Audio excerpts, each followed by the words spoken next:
but everybody was part of the group. So like, most of Phoebe were brutal.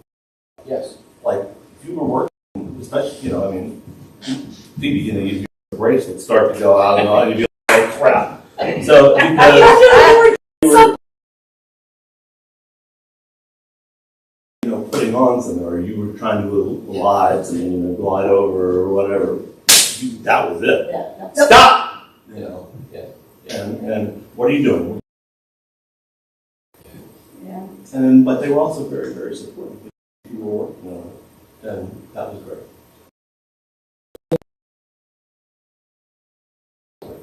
You know, was One of my favorite Phoebe stories, that's not the one, was the end.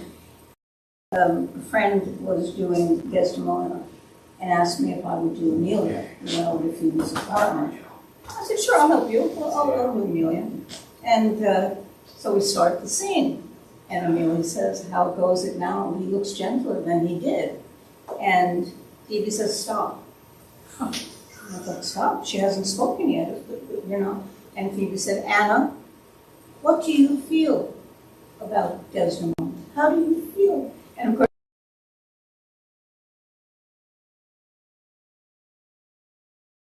oh, that was the wrong thing to say. I didn't say it.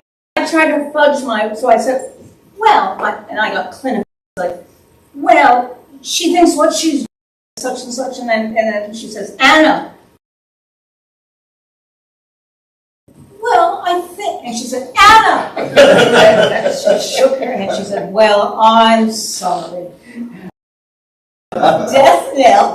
I said, yes, maybe she does love her. She loves her. It was like, it was a moment where I thought, she stopped before the actress got this. I think we had a moment like that, didn't we? With I was just going to say, one of the things that scene. Huh? Wasn't it a scene? The man singing. I was playing the The doctor. doctor, yes. Sort of thing where she, and what are you doing? I hadn't even spoken. I know. I was going to say one of the things I remember most about Phoebe is she said something to me. I was working on Iago, and I was having a few problems and not quite getting it. And she came up and she said, is this easy for him? And I thought of it and I said, well, this no. It's the hardest thing he's ever done. yes. And that really resonated. I used it for years whenever I had a speech to the audience or something. That particular moment for the character is the hardest thing he's ever done. Yeah, I remember And it that just moment. makes it real. Yeah. Most time when you see confident, you know, and cocky about it, Yeah. and what you want is that villain.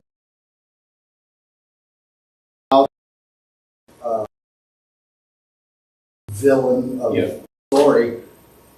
And asked for a certain look they have that looks dangerous. Right off the bat, you can't believe them because they're playing, you know, like two-dimensional. I saw Simon Russell Beale do Chicago, and he was so damn good because he was the least likely person you would ever expect to be doing all of this. He did it in the background, came forward when he was needed, but all the time working and watching, and then grabbing them. He was good. Brian, when we saw Brian Murray,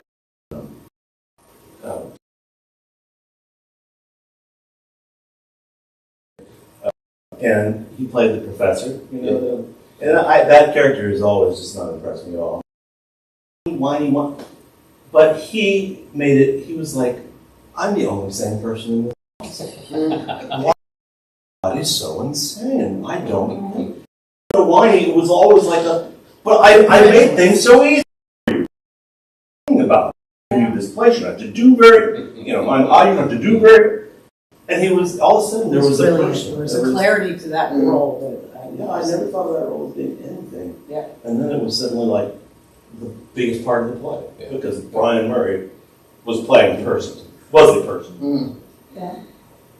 And we'll wait just a few minutes if you don't mind till my. I think that that's for all of us, that there's either that moment that no matter what, it's lasting so long, you know. What I learned from Phoebe and Morris, I think I've told some of you, where Yvonne remembered that sitting in that You Are a Jew scene, and I threw my heart in. I mean, I tried to be so truthful with it, and I said, "Stop. One of you is making this your big moment. You're going to show us you can act. You're going to show," and he just laughed. And I said to myself, "Oh, we know it's not me." So I knew it was me. And so acting coach of the theater. And here he comes in and tells me that my acting is fake.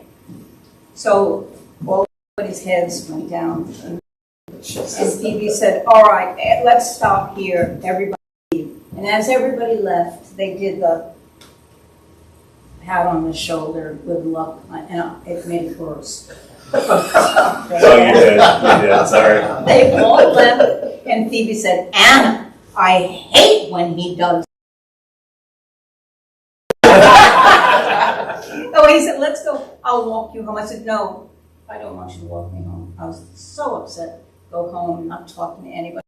Preview. I go in, I'm putting on my makeup, and he comes behind me and says, "Hey, you look beautiful." And I said, "Thank you." And I go on like this. I go on to perform, and after the show, he says, "That was good. Anna, that was very good. You did." I said, "Don't lie to me." I said, "You know I did not do what you asked me." I said, "And we both," and he said, "You're right. You didn't." He said, "But did I ever tell you, when you're on stage, you own it. Doesn't matter what I think. You have to do what needs to be done." It was the greatest advice, and it was a freedom that he gave me about being on stage. Because here we had this great mentor, the great Morris Karnofsky. He criticizes you in rehearsal, but says to you, "Get rid of it. It doesn't matter what I think." And from that point on, I was able to just work for myself, work to find it myself, you know. But it was just such a treasure to have met them and known them and have them What guide was us. the thing we were working on in that workshop with Angelo and Isabel Isabel from Measure. Yeah. Measure for Measure. We were doing the same that summer. And we had worked on it with Phoebe before, and we were going to try this piece and spoke her. And boy, finally Phoebe goes, "Morris, they're doing what I told them to do." He went, "Oh, well, if it's what Phoebe told me to do, I just go on." Well, one other story, the same, it was Ivanov and Stubbs, I forgot who was playing, but Phoebe said, "Jim, go over to the desk and open the drawer at the desk." Jim goes over to the desk. Morris on the other side, he says, "Say, Jim, I want you to stand over by the chair." So he looks at Phoebe, looks at Morris, he goes over to the chair. Phoebe says, "Jim, why are you over there? I told you I want you at the chair." And Morris, he does it again. But this went on for about 3 sessions, and finally, Phoebe was Phoebe to go over there, and Morris said, "Phoebe, you're confusing me." She said, "And you, I." Okay, this is going to be a fun ride, you know. Really great. At any rate, on that note, should we? Right. Because Randy comes at it with a after all these years, that as he says, he doesn't have a method, doesn't follow anybody's method. It's Randy approaching Shakespeare, and that's what me. I have to find a way to.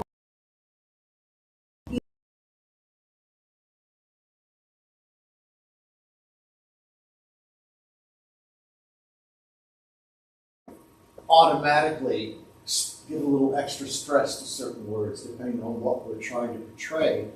And in the folio with the long spellings and the capitalizations, that's a guide map for you to play that as a real person with those stresses. It doesn't have to be huge, it's just a little bit. That's right. And it's just people talking to each other.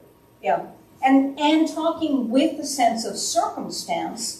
You know, that why I would stress something in that moment. Of course, you see it here where he says, it always seemed. That those being stretched, the actor has to take that, to try it, and in the beginning it just sounds like it's kind of an exercise of stretching, but after a while it becomes, does it mean something to Gloucester or to Kent about that division being equal, or difference towards Albany or Cornwall, and how would you express that? And we do it all the time. We never speak a sentence just straightforward. We always have something that makes it happen. Why are you late? So how do I write that as something that helps the actor put that underneath the line? For me, the folio also gives you the subtext that we're so used to playing in modern plays. If you're looking for subtext, good luck finding it in Shakespeare. Because even Richard III, if he is going to woo Lady Anne, he's going to woo her honestly, and later on he's going to have a speech to say, see what I just did? Mm-hmm. He'll never do it. It should never have. The same thing with Edmund when he's doing his nature speech. Right. Just do what you have coming to you. He feels an injustice towards the way he's being treated. He's not saying, I'm a nasty son of a bitch and watch me work. So if you follow that punctuation, it will give you that subtext that we all love so much, because we spend more time on subtext than we do. And Stella Adler used to say, the words are not your privilege. I mean, she believed in subtext, but again, they were modern plays. So I think that's what the folio. I think one of the things too is that I noticed early on, and what I was attempting to find a way to be more spontaneous with myself and the speech, because usually Shakespearean actors, they make speeches at each other. They're not really communicating. It's oration. It's speech making. So it doesn't sound genuine. And my curiosity is, how is an idea or an image created in the moment by this character, in the circumstance that they find themselves in, and to whom are they talking? That idea of spontaneity. Because Shakespeare and his troupe, they knew about commedia dell'arte and improvised scripts, you know what I mean? But written scripts were to sound as if they were being improvised on the spot. Most of the time is when we see a Shakespearean production, it sounds like memorized speeches that they're just tossing at each other, or shouting at each other, instead of watching the character work his way or her way through it, that moment, and what's going on in that moment. Did you guys see Shakespeare in Love, the movie? Yes. So what was a revelation to me and Matt was when they were doing Romeo and Juliet. I love this. And she takes out the knife, she does her little thing, and they roll out, and the whole audience goes, oh! Because it's the first time they're seeing it. And it suddenly occurred to me, that's very hard for us Yes. as an audience now. So We know yes, plays so well. yes. Whereas they had no idea Julia was going to commit suicide. Right? We're Yeah. all waiting for it. Okay, how's she going to, Right. But it was brand new to them. And they're all like, oh, she killed herself. Oh my God, that's I'm horrible. looking at you going, oh my God. That happened to me when I saw the feel-good Burton Hamlet. There were a young couple behind us, and when Gertrude came on to do the Willow's speech, the girl looked at her date and said, "Oh, she died." Oh. And it was one of the most magic moments, the very same thing you're talking about. Because she didn't How to know. restore that surprise. Yeah. It's Which is suspense why we and have to surprise. learn how to play That's that right. as if it is the first time. That's right. A lot of times, because I remember I said this to you last week, Stanislavski said, the most important thing, a reading of a play is the first time Yes. an actor reads it, because it's the closest you'll ever come to being an audience member. From that point on, you're going to know what happens, and it's going to Right.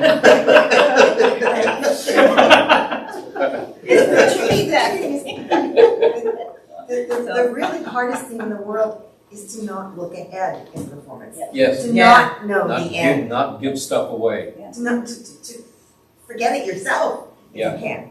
Yes. So let's read this, and then we'll go from there. What I'd like to do is have you read it first, and then if I hear anything that I feel may be missing or can be enhanced, then I'll Jump in. talk about that. So Okay? do we want to stand up again while we're reading, or is this just I think I can just Let's sit. just sit. Yeah. Okay, can I just say within the words? So I went through the whole moiety thing with the lexicon, and everything. It's a very difficult thing that's kind of wound together, right? Because what he's actually saying is, if you look at these two guys together, and you're weighing the better quality of either, neither one has enough to outbalance the other, so they outweigh each other. And so that's much easier to say than what Shakespeare had you to say. But I just wanted you to know before we started, I worked on it. That's the important part. Okay, and I will You add get to gold what you just star. said. So my expectation, though, it should be really high. Oh shit! No. Okay, I can't do it anymore. Okay. I thought the king had more affected the Duke of Albany than Cornwall. It did always seem so to us, but now in the division of the kingdom, it appears not which of the dukes have values most, because qualities are so weighed that curiosity in neither can make choice of others' moiety. Is not this your son, my lord? His breeding, sir, hath been in my charge. I have so often blushed to acknowledge him, that now I am praised to it. I cannot conceive. Sir, this young fellow's mother could. Wherefore, she grew wound, and had indeed, sir, a son for her cradle, ere she had a husband for her bed. Do you smell the fault? I cannot wish the fault undone, the issue of it being so proper. But I have a son, sir, by order of law, some years elder than this, who yet is no dearer on my account, though this knave came something saucily to the world before he was sent for. Yet was his mother fair, that was good sport at his making, and the whoreson must be acknowledged. Do you know this noble gentleman, Edmund? No, my lord. My lord Kent. Remember him hereafter as my honorable friend. My services to your lordship. I must love you and soon to know you better. Sir, I shall study deserving. He hath been out 9 years, and away he shall again. Up, the king is coming. Okay, good, good. So the things I want to point out here is that certainly it's prose. I love the laughter. We can start this play with friendship, with an idea that the world, everything's right with the world. Terrific. What we want to make sure that we don't overlook is the fact that this goes back to the Albany Cornwall. And it's just simply talked about. They don't dwell on it for any length of time. But one of the things that we learn right from that line is that Lear, according to the two people that he seems pretty close to, close enough, by the way, to have shared that map with, no one else in that court has seen that map, as far as we know from the play. And no one says so later on. But the fact that that has been shared with the two of you lets us know there's a relationship there that is respected, close, or whatever.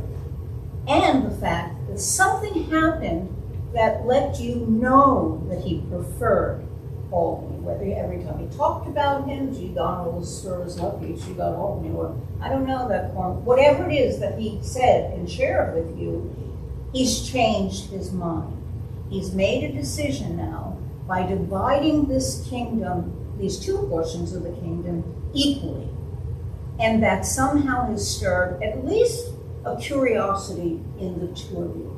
That, listen, this is what I thought it was. Yeah, we both thought it was, but now he's done something different. The importance of that, by the way, will come in later on in the whole play, because we're going to understand why he likes Albany better than Cornwall as we see them travel through the play. And this is just a little side note, by the way. In the Porto, Albany is a much larger road. The folio has shortened it because Albany can't get too involved too soon, or he would start to alter the outcome of Lear's journey. For instance, you will not find him in the scene when Lear is tossed out into the storm, because if he was there, he'd object. And so what you see is that the folio now has taken some things out and added a few other, but taken about 200 lines actually out of the play to make sure that the character is seen in a particular light. And so you'll see that unfold as we go. But the important thing here is the thing that we know is that that kingdom is an equal share. That's why, Rich, when you get down to, and you're right, that curiosity and neither can make choice of either is moiety, to somehow find a way to get equal out of that. And so equal that there's not one more tree on one portion of this kingdom than the other. We don't know what he's giving to Cordelia, but we do know the odd thing is that he said he liked Albany better, but in this division, he's treating them equal. And that will come to play in a few minutes when we move into the next scene, because he's got a reason for doing it, all right? The next thing that I want you to do, to look at, is not this your son, Gary. If you're playing, we were up on our feet, how do you know? What is it that makes you surmise? So you have the opportunity as the actor, do they look alike? Do they, because the idea, it's a little line, but an important moment, because it is going to spur you on to exactly who he is, which is your bastard son, yeah? So. It feels like it's just such an odd little moment coming out of this conversation. Yeah. And it's a hard little moment. Yeah. And I think one of the things that we would do in rehearsing it is that we would bring Nick in also. It says, enter Kent, Gloucester, and Edmund. Now, I would suggest that Edmund stands apart from them. They're talking about something that has to do with the kingdom. He's been with Agon for 9 years. He doesn't have an official position regarding the division of the kingdom. So he comes in with the father, and Gloucester could even usher him to say, not say, but stand over there. And so as he's standing over there, there's somebody in the room who's not supposed to be in the room, and he came in with Gloucester. And you see the cap on son. Is not this your son? Now, or did you know him as a baby? Whatever it is, it needs to provoke that curiosity in him. And this is where the work in rehearsal comes in, because you would try various options. We would have them stand apart, have them stand close. But what you're wrestling would be what prompts that question. Yeah. Out of that initial conversation. That's right. What happened? What is the interruption? That's right. Thought. That's right. Person. Is it a visual thing of seeing this? Right. Who are you? Oh. But that's why I say he doesn't have an official position in this room right now. So why is he here? Right. Oh. And then the conversation changes. Right. Do you see what I mean? I think you can find that. Now, maybe jumping the gun a little bit, but the occasion for this meeting is you see these two guys come on stage with this younger guy. The audience doesn't know, but you should know that the occasion is that the king is going to talk about this division of the kingdom. He's going to specify what he wants. This is the occasion of the moment. You both come on stage in this place, the throne room, say, where the king is to come with everybody, and you're there early, right? That's the kind of circumstance. Right. Randy and I also always thought, you should be carrying them out.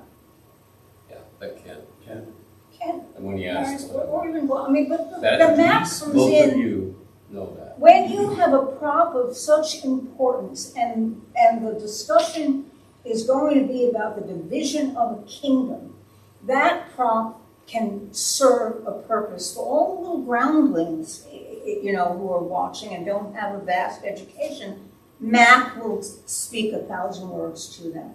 And we start that story off because that's the importance of the next scene, the division of the kingdom. As well as the marriage of Cordelia. Yeah. The two girls have already been married. How far ago? How long they've been married? I think not too long ago. Maybe it's been a year since Goneril married Albany. The newest one is Cornwall's marriage to Regan, and now it's Cordelia's turn. But that's You know, not the in old- this scene. No, it's not in the Okay. scene, but I'm just trying to enrich perhaps the circumstance and how and why they talk about these two young men. And also, They're new. Ken's interjection, when he's having a fairly serious conversation with Gloucester, you know, I'm talking to you, but my peripheral vision is picking up everything. So he sees this other, and just like people do with, what are you doing here? That's right, You know? that's what I'm saying, right. They just break and things change. And But see, this it's is very human, Yeah, very sure. natural. Yeah, but it's there, and it's important because it's now going to spur off your next conversation. And that conversation, and again, let's just look at the content of that. His breeding hath been at my charge. There was a time when you were embarrassed. I blushed so much, but now I'm hardened to it. Now, Well, I also read in the lexicon, I don't know how you feel about this, but I read in the lexicon that breeding can mean bringing up as well as, it's a double entendre. absolutely, Right. that's right. So I think that he says his breeding, and then that occurs to him, well, maybe, you know, now I've given the game away already, the breeding was in my chart. And he says, I can't conceive you, well, his mother did, because, and so, yeah, I mean, it's a, No, I agree with you, and I think, of course, the lexicon is right. And that's, you're going to find that there's a lot of double meanings of words that a lot of people will use through the course of it. But you're right, that whole idea of his breeding have been at my charge. I'm responsible for all of that entails, you know. And there was, now you're the one, you introduced this idea, but I used to blush at it. But now I don't blush anymore, right? I'm raised to it, I'm hardened to it. And you don't get it. I don't know what you're talking about. I don't conceive you. And this is where it's wonderful because you're willing to make a joke about it at his expense. So here's the first blindness we see of Gloucester. Gloucester's blind to the impact it will have on Edmund. And I think, and that's why I love the laughter, the idea of, and you're affectionate. You have that moment in there where you say that, you know, I don't love him any less than my other son. I think that that all of that adds to the idea of what he hears and what you're putting in front of him. Again, you're not doing it willfully. This is really Gloucester feeling, I had great sex with her, she's wonderful, you should be acknowledged, right? But you know what? You don't have any land. You're leaving you're out 9 years and you're going again. So how much do you love him? And there's still a in the limit. military zone, right? He's in training, he's in military training. He's been out Well, 8 again, years, we don't even off he know. goes again. Because a lot of people who did not belong to a portion of, they did not have their actual land, were sent out. They stayed with other people. They could be in service. But the thing we do know is that he's been gone for 9 years. And right after he says, "I must love you and sue to know you better," there's an implication in that sounds like you're going to stay around to get to know Kent. And he says, "Oh, no, he's not. He's going out." So again, there's a moment. Now, another little bit of information that I think is important, and why, and I'm saying all of this because when you do the scene itself, you don't want to hit it on the head, but you want to be aware of it because it is planting seeds that come later. For the audience. For the audience, and for the development of Edmund, let's say. Because when we have Edmund doing his Thou Nature speech, he says, the bastard, my father loves the bastard as much as he loves his legitimate son.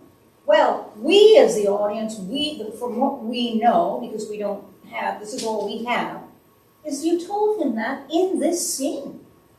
I don't love him any less than that's vital information for Edmund, because you can use that.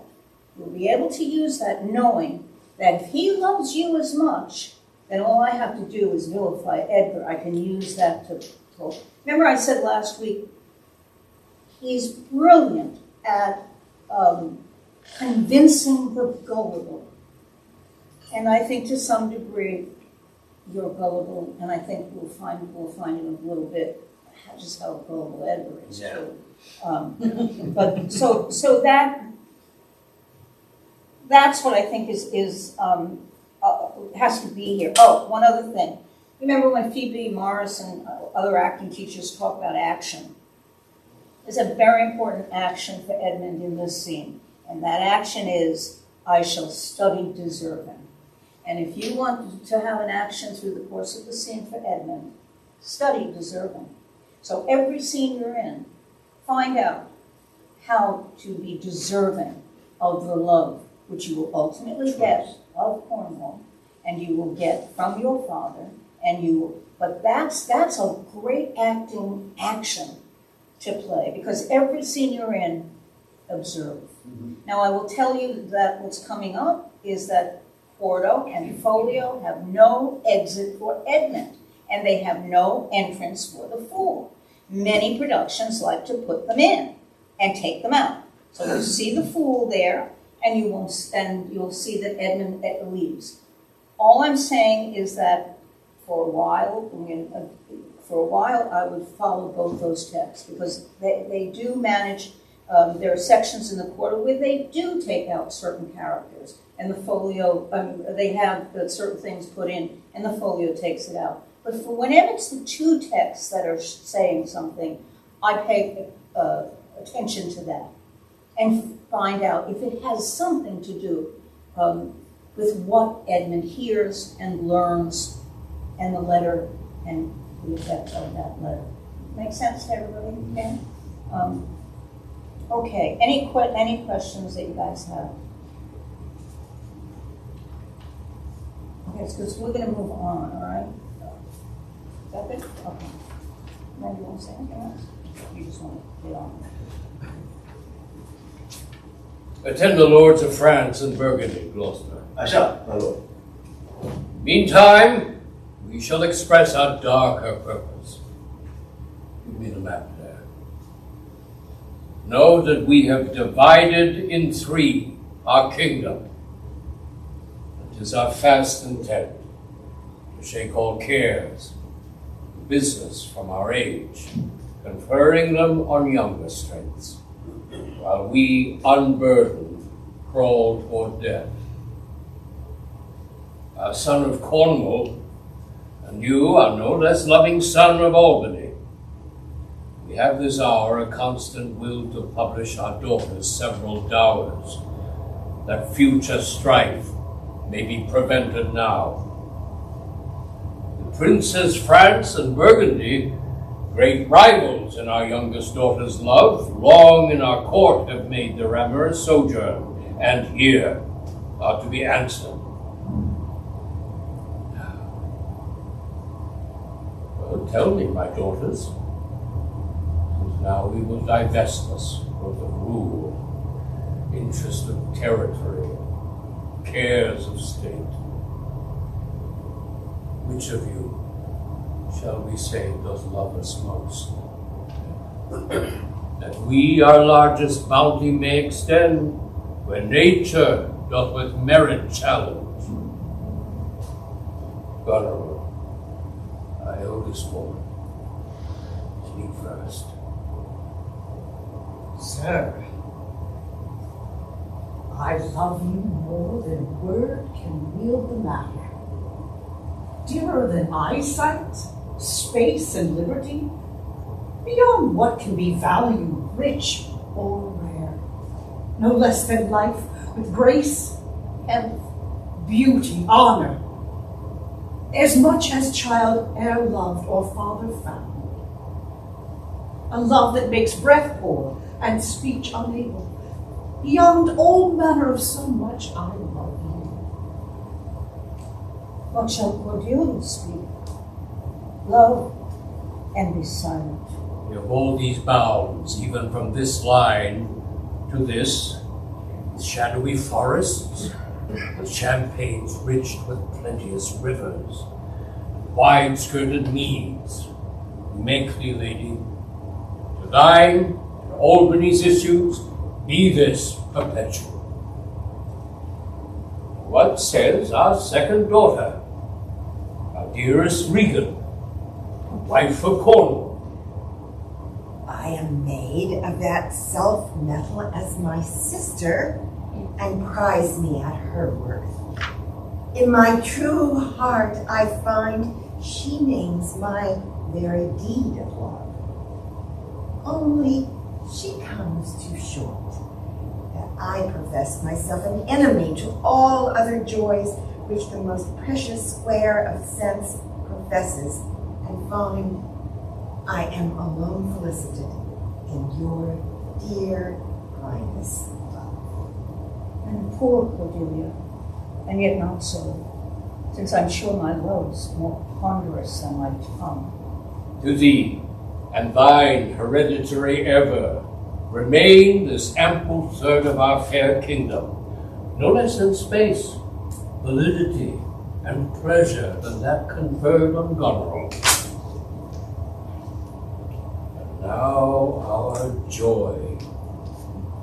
Although our last and least, whose young love, vines of France, milk of Burgundy, strive to be impressed. What can you say to draw a third more opulent than your sisters? Speak.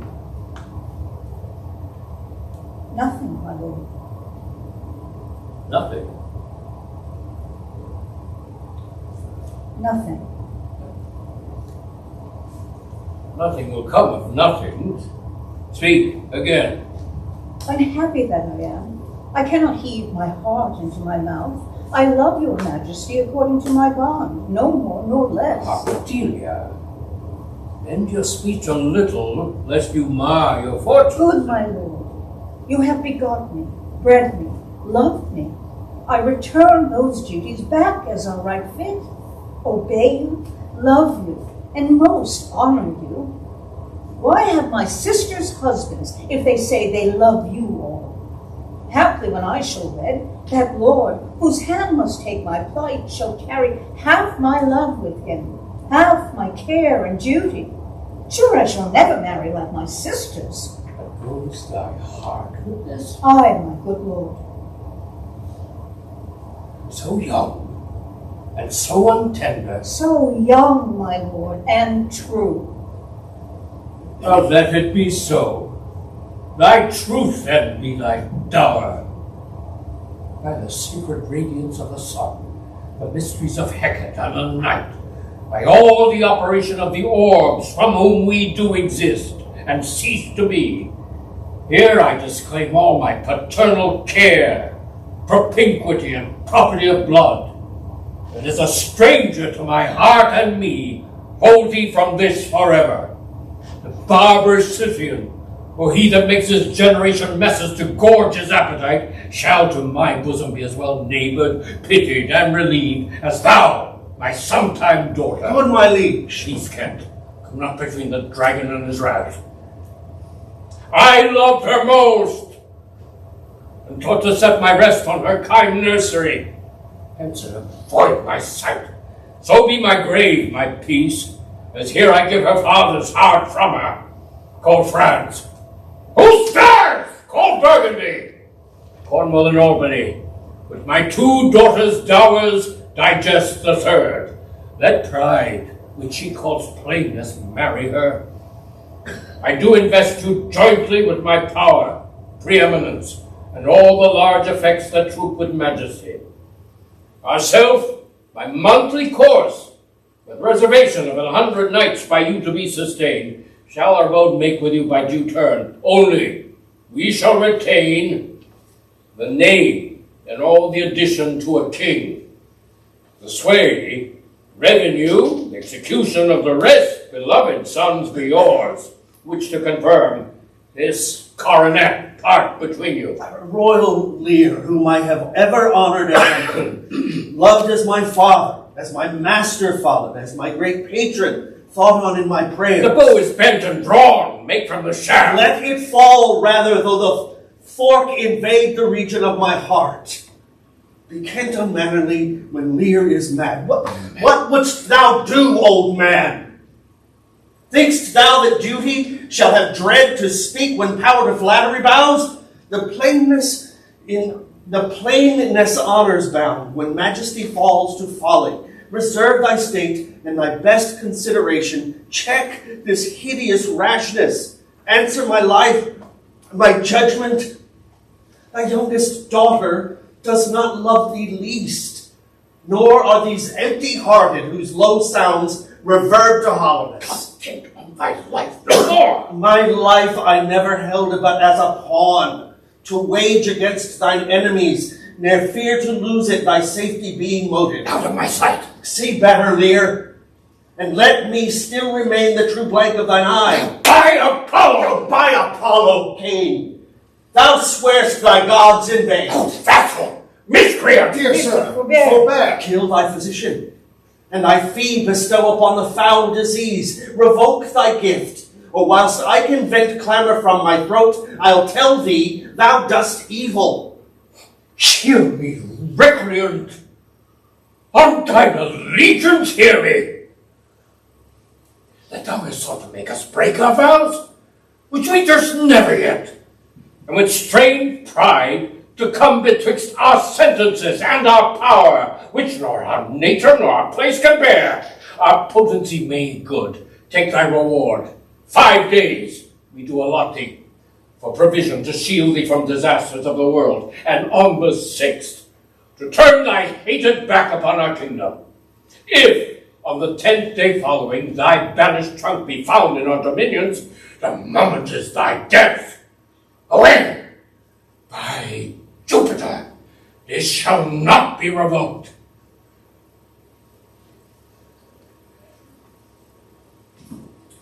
Fairly well, King. Sith thus thou wilt appear, freedom lives hence, and banishment is here. The gods to their dear shelter take thee maid, that justly think'st, and hast most rightly said, and your large speeches, may your deeds approve that good effects may spring from words of love.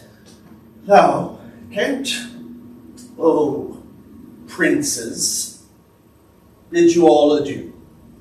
Shake his old course in a country new. Stop there. We want to go back with something. How kind of hard to stop when everybody's acting full string. Anyway. Wait, you're acting? Oh, no. I don't mean to do that. Randy and I watched Don't accuse a me. documentary on Anna Magnani the other night, and somebody said to her, "Do you consider yourself a good actress?" And she said, "I don't know that what I do is acting." And she said, I have to live the part. It has to become part of me. Otherwise, I am just acting. I thought it was brilliant. I just thought, okay, see what she thinks of acting. Okay, so here's the thing that I want to point out.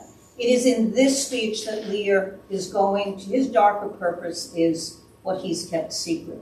I know your lexicon would say it also means serious or, but in this case, one thing that we do know is it hasn't been shared yet.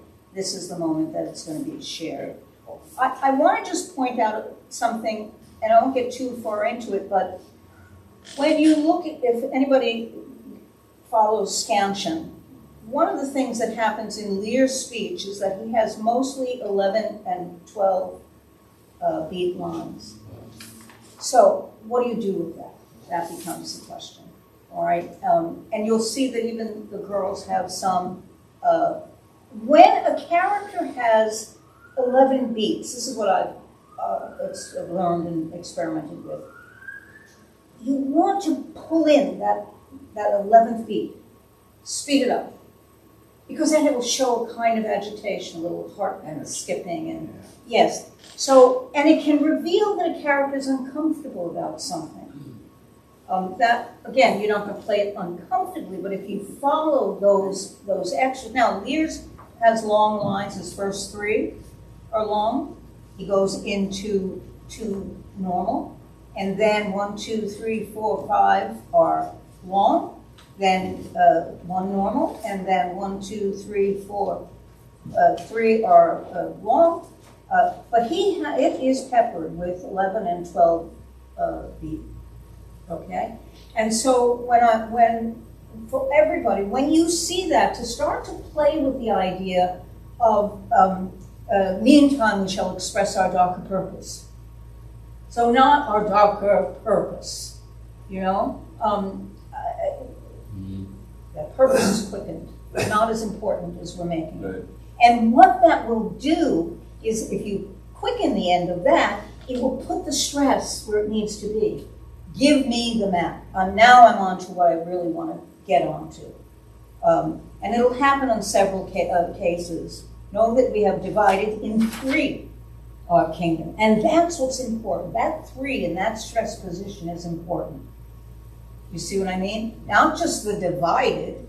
Yes, that's important. But otherwise, what will start to happen is everything will become stressed, because it's Shakespeare and we believe that every Elizabethan stressed everything. They didn't. They didn't. They spoke quickly when they were agitated. And there's some, you know, sometimes you can read about they even spoke quicker than we did. That 2-hour traffic of Romeo and Juliet, you know. I think they definitely. Well, I think one thing that we learned in England when we were working with that I mean, the English play, it balls out. I mean, if there's a pause or a significant stress, it's there for a reason and it's significant. They don't. Americans tend to do exactly what just said, right? And it's not good. And it's all interpretive. You see, that's the thing that we're on. That's why I call this the discovery of Lear, because we're all on a path to discover how to act it, how to tell this story to an audience. It's not about getting it right. Good luck if you think you're going to get Lear right. It's just not going to happen. There's no right that goes. It's like getting Hamlet right. But you do want to tell a story. What's the story that we're telling to this audience? And we want to tell it with actors. And every time we have a new actor in the role, a shade of that story will be different. Not because the interpretation is even different, but because what we said earlier, you're Richard Gloucester. It's not just Gloucester, and anybody who plays Gloucester is going to be Gloucester. It doesn't work that way. So that's the first part of the thing. And so here is where he reveals what he's decided to do. And it's the first time for everybody in this scene to hear that he is talking about a kind of abdication, although he's saying it in the lines of shake all cares and business from our age and putting them on younger people, right? He's going to hand it over. He doesn't say the word abdicate. He certainly gives the impression with the terminology he's using that he's passing this on to them, all right? But he's not choosing any king. So we have to think about how does that work? You're going to be in charge of this. You're going to be in charge of this. We don't know the plan for Cordelia. In the Quarto, by the way, it's in the stage direction that one coronet is brought out. The folio doesn't have that. Now, you notice at the end when Lear talks about divide this coronet between you, a coronet was not a king's crown. It was a crown that belonged to somebody who was in service of the king. So now the question becomes, did they cut it out of the folio because maybe the two girls already have coronets because they're already married? Or does it, you see, what does it symbolize? And who is that coronet for? Obviously, Cordelia has something to do with it because once things go awry with her, that coronet is offered to Albany and Cornwall. It seems to me from the speech that he's actually tossing it. Yeah. I'm angry. You know, so take that. Go ahead, buy that. That's right. And so And what's interesting is, where does it go? Do they both get? You know the scene in Richard II where Richard abdicates and takes his crown off, and Bolingbroke has one hand and the other. And it's that tension that's here too, because he's told us he's trying to avoid future strife, and now it's just been created. So that, again, we're back to that rehearsal of what do you do with that coronet? Do they grab it together? Does it fall? Who picks it up? Somebody's going to have to take it off. And now if one takes it off and not the other, have we chosen? Yeah. So that's where we have to, that rehearsal will bring that to light, okay? Now we learn about this is where we learn about the princes France and Burgundy, that they are two rivals. They both want Cordelia's love. And they've been around for a while.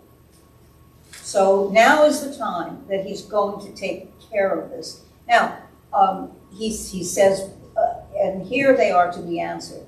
When he talks to the daughters and he uses I and not the royal we, start to pay attention to that.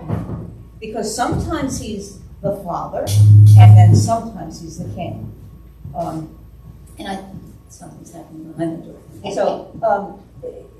So he's, now this is new though. Oh, I want to talk just a minute about midline stops. When you get a period in the middle, you want to not leap to the next thought, but finish what you're saying and move on.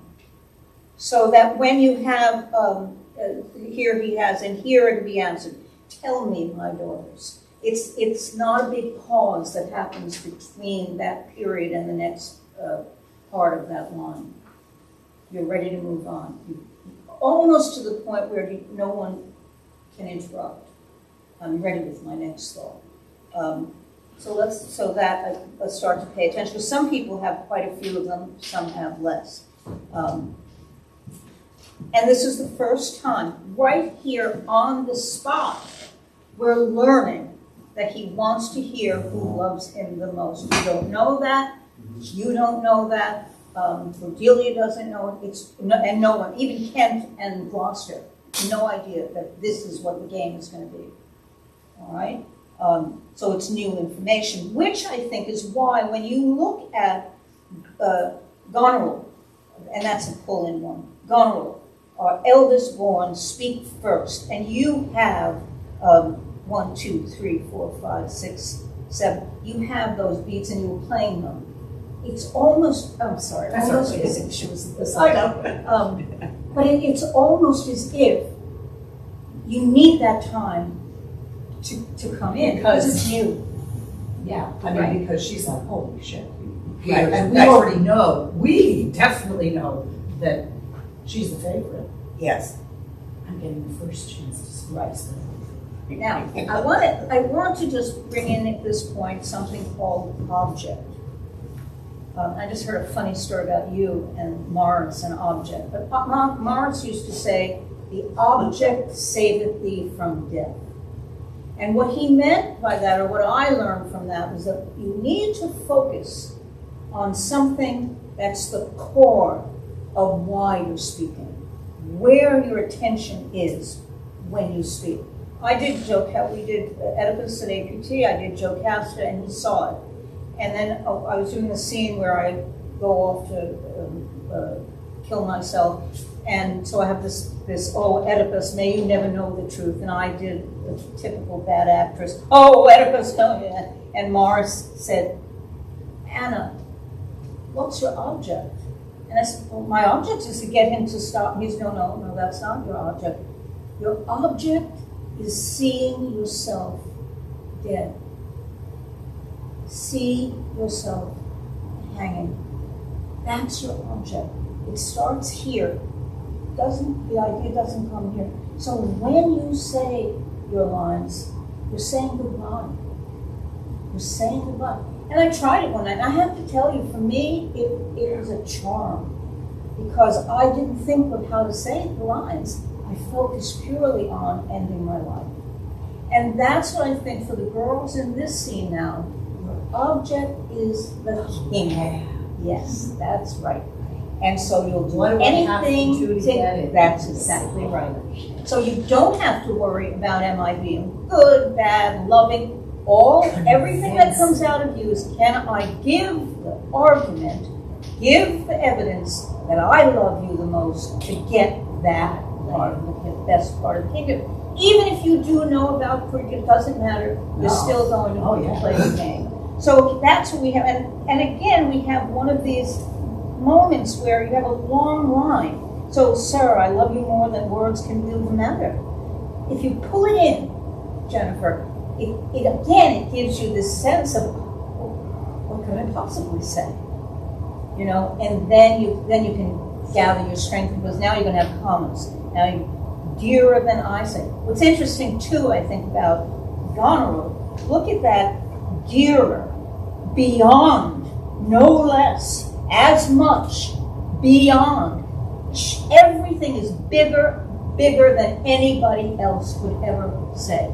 So when you have that beyond in that stressed position, that beyond in that, I play it beyond what can be. You know, put the beyond, Stella used to say, put the pink in pink. Put the beyond in beyond, you know. And of course, it was bigger, much better, beyond. Right.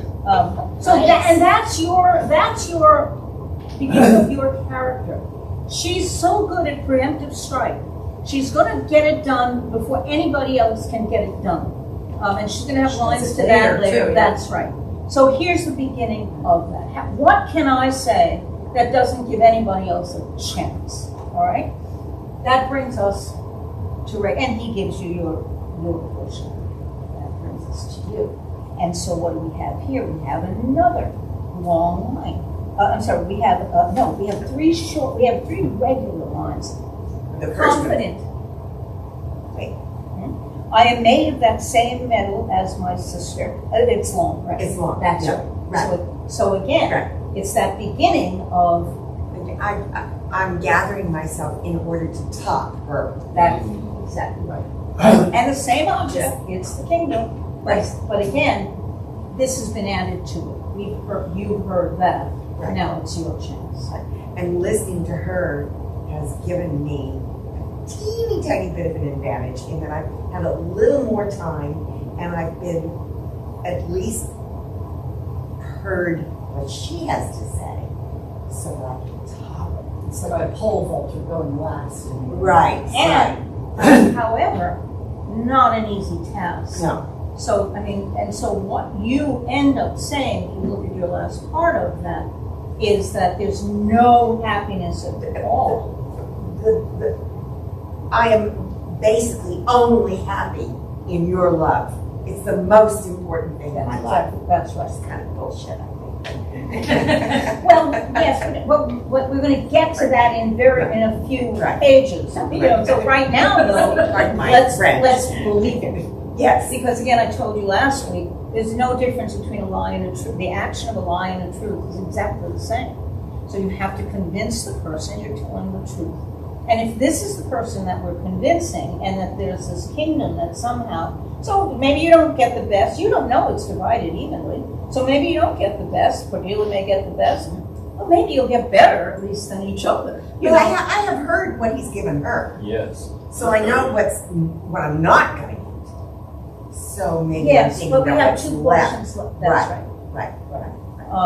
Okay, there was one other thing I did want to point out quickly, and that is, if you go back to Lear's speech for a minute, our son of Cornwall, it's a long line, so again it goes quickly, our son of Cornwall, and look how the next one has long spellings. And you are no less loving son of Albany. So even there's a little bit of that preference for Albany, right in the way he talks to the two of them. Yeah, this is not, I mean, this again goes to planting ideas for you to act. It's not the kind of thing where the audience will say, oh, wow, you see that? He does it. It's not, you know, except for me. At any rate, I just wanted to point that out. So every little thing becomes worth looking at, and then throw it away. I mean, we have to just throw it away. But, so now here's another thing. What shall Cordelia, is the first one, what shall Cordelia speak? Love and be silent. Interesting. Porto, what shall Cordelia do? And the folio changes to speak. Why? Because this is about speak. Are you going to stand by what you say? And the characters, by the way, in this play that use do are the characters who love him. The old man who follows Gloucester, there's a do that's done, I believe, by one of the gentlemen. The servant who tried. The servant, yes. And so the idea of actions speak louder than words will also play into Kent's speech at the end of this. May your large speeches, you know, he talks about it. And here's where, this is just Annie for a minute. Go ahead, cut out the speech. These things are about speech. These scenes are about speech. And what's the first thing we do with a Shakespearean text? We cut out the speech. We cut out the words. My thing is, look at the words first. I get that you have to cut. We had to do a 90-minute version of Hamlet. But it's going to happen. So, but my point is, don't overlook the heart of the piece. What you may be cutting out might be essential to even Edgar's line, speak what you feel, not what you ought to say. That comes towards the end of the play. This is going to come up time and time again. So if we're not telling that story from the beginning, now a line like that is, oh, that's a pretty line. Let's, write that one down for the publicity books. But it's not. It's something. That's the lesson here. Do you stand by what you say? Take a look at your politics today. It's not just about this. This is about, can you trust what someone says? And if you cut that out of this play, I think you're cutting a very, very important part of it, okay? So that's where Cordelia is at right now. What shall Cordelia speak? This is tough. She says now she's going to love, and what she says? She's going to be silent. That means she's not going to say anything. And she tries not to say anything. And he says to her, what can you say to draw a third more opulent than your sisters? Speak. She doesn't want to speak. But what's the only option she has? Nothing. One word. Yes. And that's why you have in the scansion that choice. You can either do nothing, or you can do nothing. And he has to take it in. It's impossible that she's saying that. Nothing? How can I say it? What can I say? Nothing. And it's a wonderful moment in the midst of all, because the silences are there. The inability, all I should be able to do is love. And as my father, you should know that. But he doesn't. Now it takes on another life. And that's where the scansion can help. Again, the punctuation, I'm a stickler for it, because for me it brings it to life. And shows me things that I would avoid. You know this as actors. When you're working on something, and we'll talk about Kent in a minute too, because when you're working on something and it seems emotional, we get so emotional that that's all we hear, is the coating of emotion. I'm angry, and so I'm going to do this, and I'm going to do this, and I'm going to... So why do we need so many words to express it?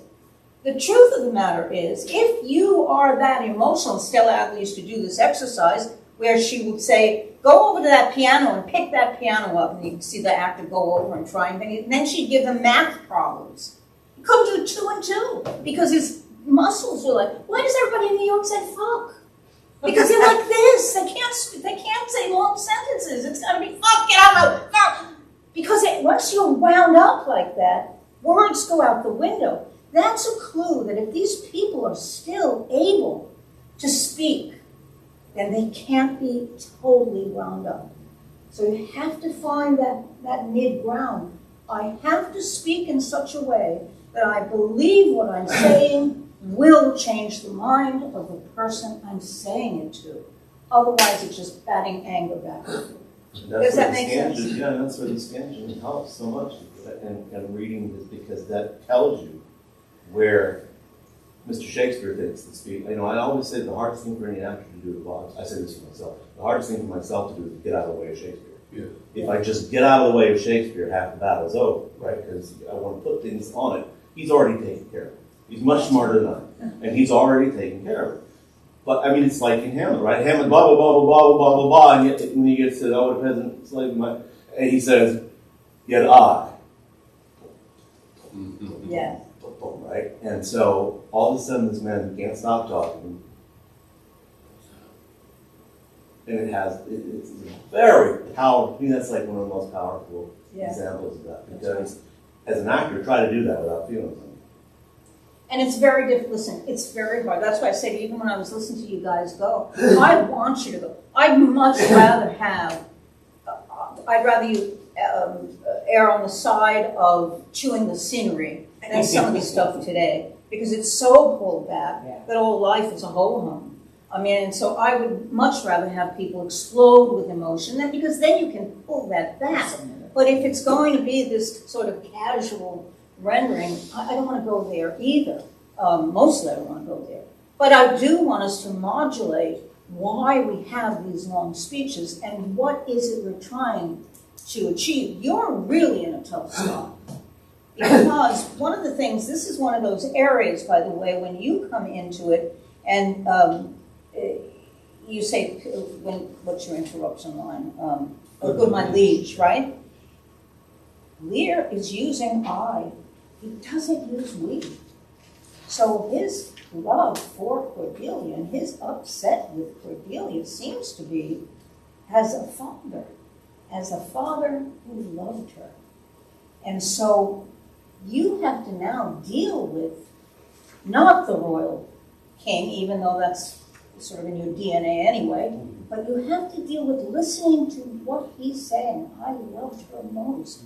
It should move you. You know what I mean? You have to listen to that so that when you come back, that's why I think you do come back with Royal Lear.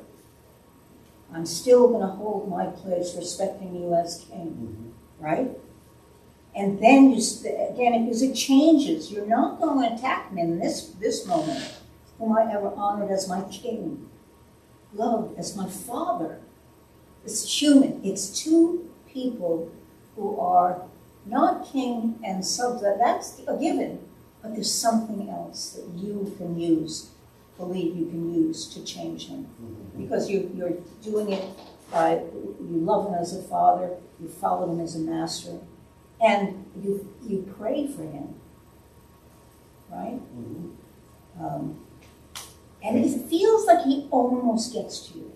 Because you don't have a big speech following it. All he's saying is stop. Stop there, stop. It's drawn, it's already, I have the bow is drawn. Get out of the way. But you see that he's hesitating, you see, maybe I got him. Let it fall, rather. Go ahead, let it fall. And then you can open up with your, you know, I have to be unmanly because this is madness. And that's all that stuff you have to get across to. You see what I'm saying? Is that all of a sudden, when you look at the words, and it's a process. It takes a lot. I was telling Nick last night, he said, what are you going to do in class? And I thought, well, all of this takes a long time. I mean, because you really need to look at every single one of the words and what's on, not the subtext so much as, what am I saying? What am I really saying to him? And what do I hope to achieve?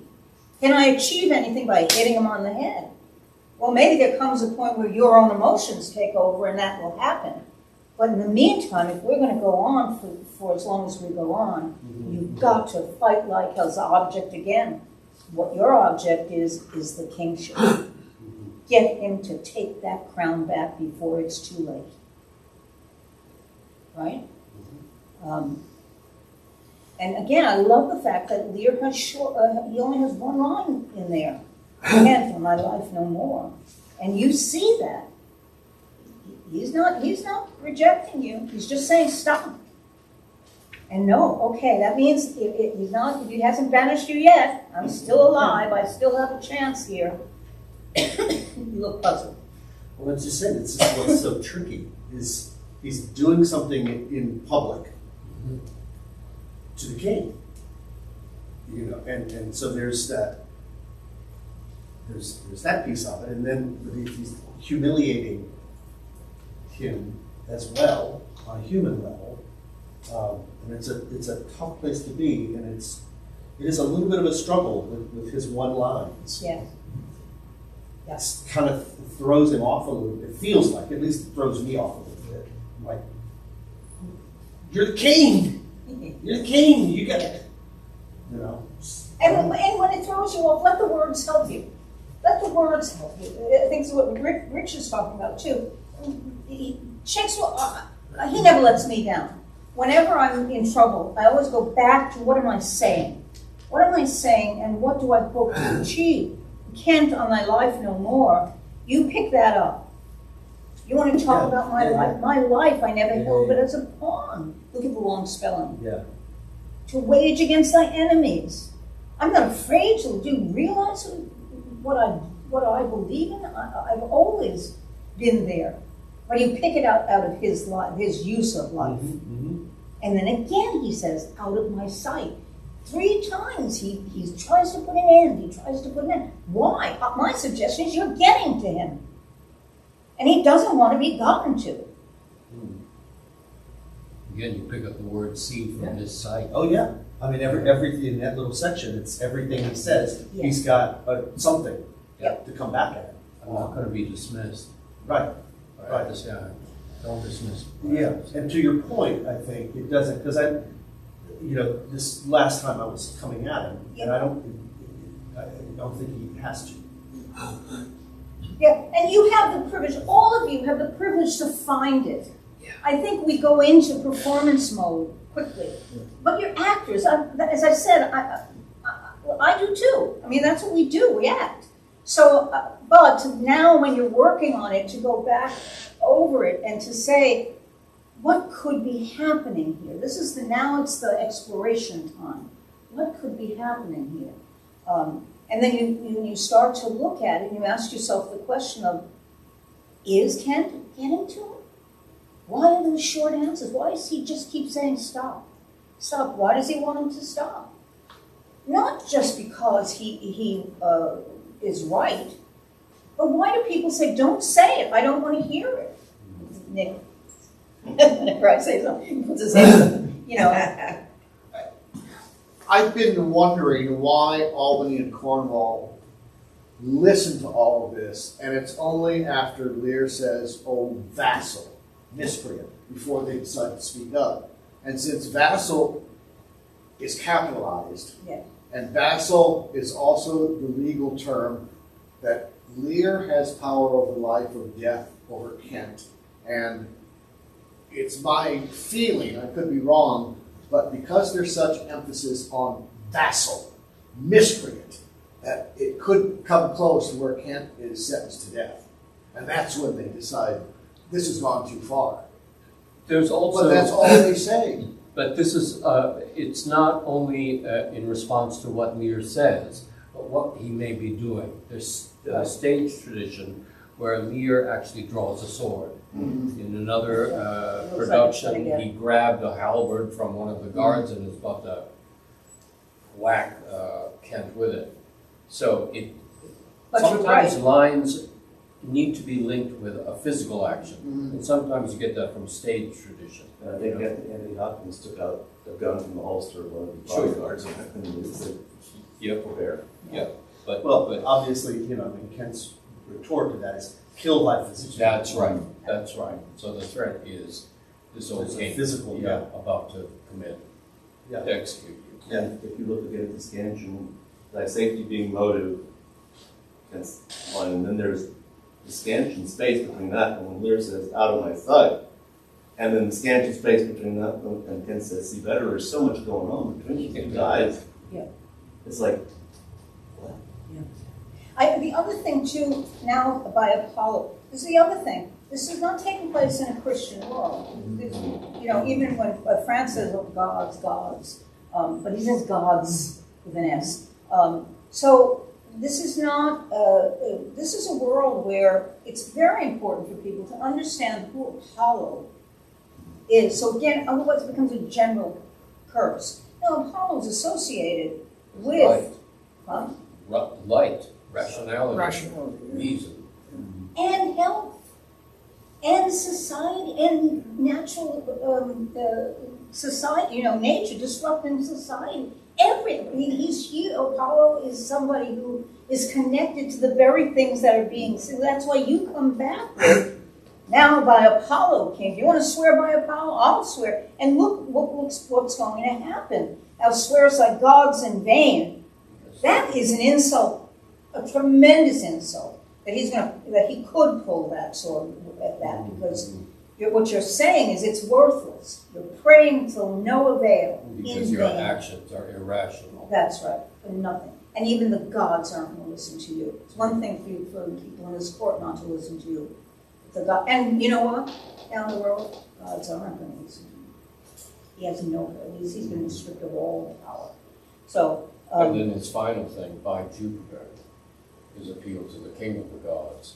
And his, this order, your banishment is not to be revoked. and so the final goading here is kill thy physician. And what do you accuse him of? I'll tell thee thou dost evil. What evil is he doing?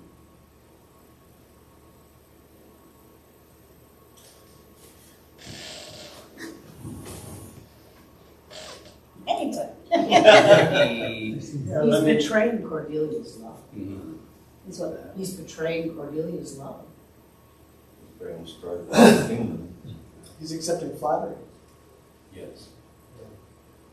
All of it, right? Yeah, Saying- I just noticed this, and I don't know why I ever missed this, and I think it has something to do with what we're talking about here. There's another halving going on, and it's in Cordelia's, when she finally decides to speak. She says, why have my sisters husbands if they say they love you all? Happily when I shall wed, that Lord whose hand must take my plight shall carry half my love with him, half my care and duty. Sure, I shall never marry like my sisters. Yeah. And so what she's saying there is you're asking me to go against nature here by loving you all and not giving my husband the due that he should have by living the way we should live. I should love my father half and my husband half. And I just wonder if Kent isn't saying, you are being unnatural now. You are asking them to be unnatural. I think that's definitely a part of it. But I think there's something at stake here that goes along with all of that. And I think it goes to the kingdom. You're allowing this kingdom to be taken over through flattery. Listen, John, I recently read, and I won't burden everybody with it, but that, King James wrote a piece that warned his sons about flattery. So for us, we flatter all the time. Gee, you look great, and then you go back and God, they gained weight. Oh, gee, they see how old they look. We do it all the time. So it's nothing. But I think here, interestingly enough, we just finished doing Tartuffe. The bane of his existence was hypocrisy. And this is here too. You're giving a kingdom based on a mistake, a huge mistake, because what you are doing, and let's look at Cordelia's name, ideal heart, the ideal truth. She is the truth. He's not only abandoning Cordelia, he's abandoning truth. He's throwing truth out of this kingdom. That's what's it. That's why I said when we talked last week about dementia and old folks, and that's fine. We'll see that in it. This is a big, big play. This is a play where the stakes are so high, like our stakes are so high. And that's why these plays are so important, because if you try to shrink them down, you're missing the idea of what happens when truth is gone. And that's what she's doing. This is why she's associated with the fool. By the way, another little side note, the same exact number of lines when Cordelia leaves and the fool enters is the same exact number of lines when the fool exits and Cordelia comes back. The fool was played by Cordelia. Trust me on this one. It was one actor playing both those roles. And of course, it brings with it some wonderful stuff.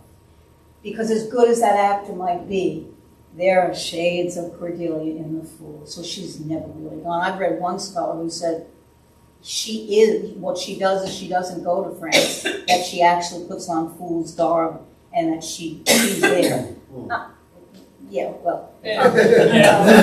However, I'm not going to but that's the evil.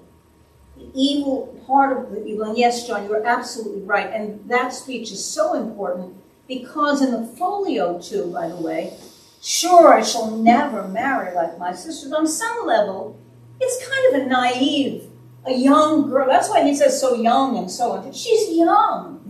She's saying something that, I'm not going to be like my sisters and marry, I'm going to give my husband. She's not a philosopher. Right. She's a young girl who's making who's supposed to be an old wise man, foolish. Because she's right. She's right. And here in the folio, I've always wondered about it. Sure, I shall never marry like my sisters. The folio ends it. And the quarto takes it to love my father all. The folio doesn't have the love my father all. And it occurred to me, the reason is, that's the most important part. Yeah. I'll never marry like my sister because she's showing you two for what you are, rather than adding that little to love my father all. That's not the important part of it. It's also implied. Mm-hmm. Yeah. What's also interesting about that, if you scan her speech, all of them scan 11 lines, 11 syllables, except for the first line of it, which scans 9. So it's all. Yeah. He played with the pentameter. Yeah, he did. He did. Howard, were you going to say something? You look like... I was going to make that very point. About the quarter and the full. Okay, so as you see, as we go through, this is why I thought Act 2. Let's see. I'm not so sure that we're going to get there. But now we've learned that Kent is banished. You finally pushed him to the edge on I'll tell thee thou dost evil.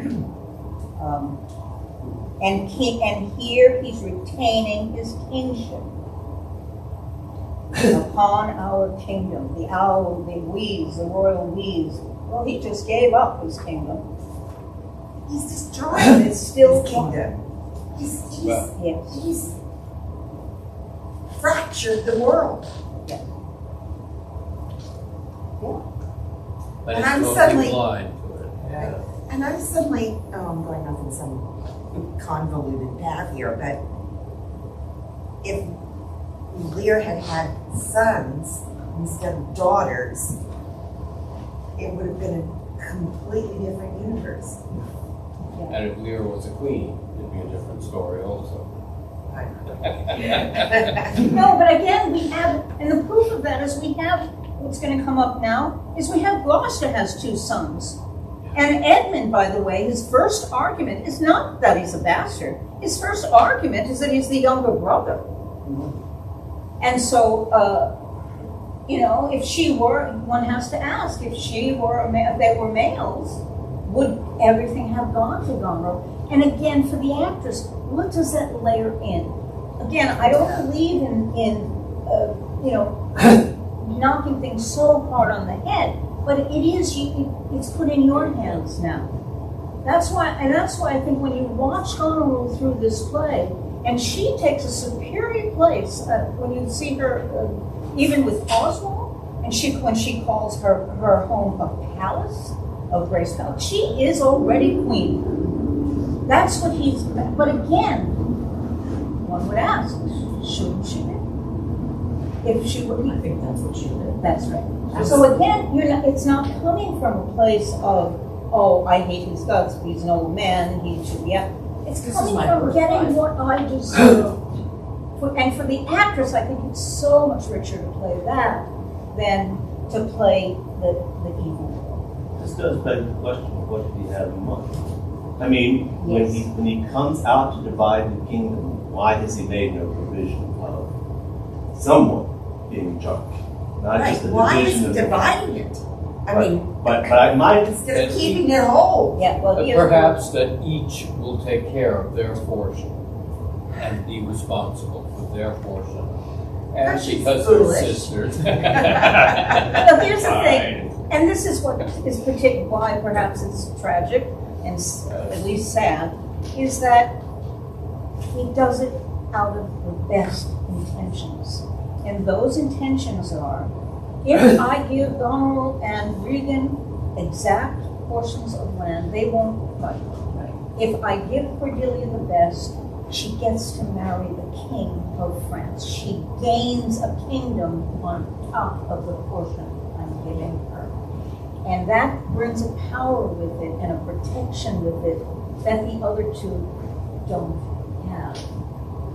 Again, the question becomes, can you ever divide a kingdom, even out of the best intentions? But you can see where, and he says, the line that I always love is when he says, our last and least in the fold. People have changed it to not least. But I think his point to her is what is she going to get as the youngest child? If he doesn't do something right now, nothing. You're not going to give her anything, and what you're going to do is fight her for more, right? Oh, absolutely, and even though they become partners, it's like there's friction. Out of necessity, Right, There's right. friction. Not out of. So that Concern. to me is the sort of sadness of it. It's not that a lot of people believe he's already mad or all this stuff that they lay on him. I think he believes, and he has to carry this through the whole play. He believes he's a loving father. He believes that he's a just king in dealing and in doling out what punishment somebody who's done something against the king should deserve. He believes what he's doing. It's not somebody who is loosey-goosey about it. And that's what makes it so hard. He's got to believe that he's clear seeing, because in the course of the play, he's got to discover that he's Well, otherwise, it makes no sense, right? If that's what you're saying is the truth. When he goes to his daughter's house and stuff, and he says, "I'm bringing my troops, we're coming in." Why does he get so angry when they say no? If he believes he hasn't done the right thing, he'd be like, "Oh crap! Can't tell me so. It's like me again." To me, it makes no sense unless that's absolutely true, that he thinks he has done the absolute right thing, and also that he had provided for her so well. He isn't making them queens, but he's made her queen. And by marrying her off, and she's actually refusing the queen. I've given you this great thing, and you can't even say you love me. That's right. What happens to a man when he comes to the end of his life, believing that he's attained to wisdom? And that's what this character does. He believes that he's attained wisdom, reigning for so long, successfully, seems like.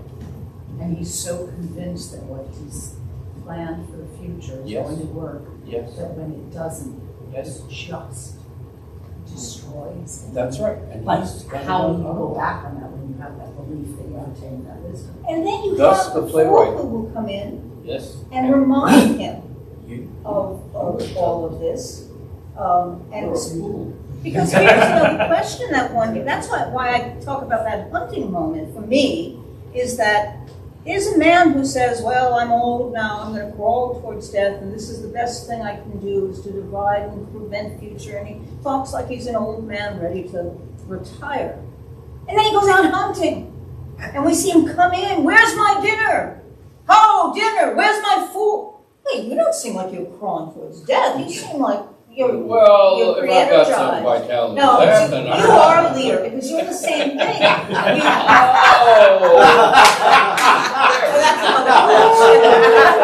We're done now, we can go home. That's what I consider me. Oh.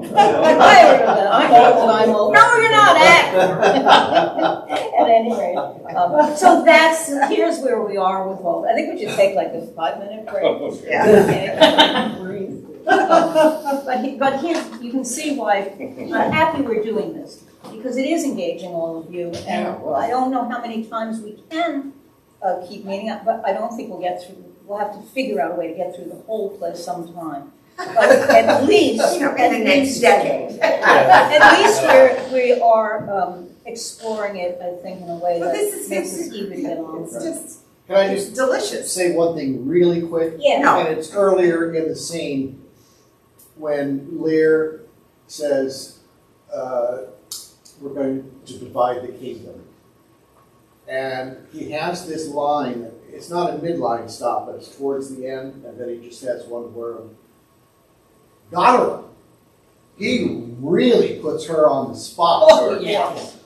And it's just, and then her reply is almost all single syllable words. Yes. As if Yeah. she's thinking on the spot and trying to be careful and polite, but get which, and it's just like in that short little space, it's just like, you know, you're talking to a group of people, and I'm going to do this, and like, you start. Yes. And Yeah, that's right. She is on the spot. Yeah. Definitely. Along with that, too, when he says, this is how he knows them. Our eldest born, wife of Cornwall, Mhm. and our last and least. That's how he addresses them. So he doesn't say wife of Albany. Or our He gives loving her daughter, right, that's Donald, right. Yep. no less loving Reagan. Yeah. Our old So. star. But there's so much, that you said that, and something else about philosophy that I forget came up, but we can't. And anyway, let's take a break. Stretch. So what was that? We'll get to you. Are we still doing, is it still the plan to do one of these at the library? I talked to her, Yeah. and no, we're going to do it, but here's what's exciting. She wants us to do some, she's going to call me end of November, beginning of December, when she has more time. Right. Because all she had was a 2-hour slot. Oh, okay. But she wants to do a program.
ethos of the guy, which is he's a plain-spoken man. Yes. And he doesn't stand on ceremony, it seems, that much. And you know, that's a fine line to It really is, that's play right. with them. Because I've seen productions where he's downright stuffy in the beginning, and you feel like it doesn't fit right somehow. Right. I think everybody's under the assumption that Lear loves straight-talking people, truthful people. His love for Cordelia, his particular love for Kent, you know, as well as his trust with Gloucester, you know, that they tell the truth, you know, they don't deceive or lie, or straight-talking. Except in the scene, if you cross the old man, Right. I think but for everybody assumes that, well, you loved us. I think too that for us, and I think this is why people jump to update this material, is that we are uncomfortable playing lords, truthfully, in a kind of wearing it like an old suit of clothes. So I think everybody gravitates towards, well, if I could just feel more like myself, then it would be easier. But I think that that's the challenge, is that in this world, we see ourselves, but it is a world of lords and Status, and Yeah. who's who. You have kings, you have lords, you have dukes, earls. So what is all that? I also think it's a world that we have to see Lear is going to be stripped down to nothing. Edgar gets stripped down to nothing. So to me, it's a world, and we will have a comment about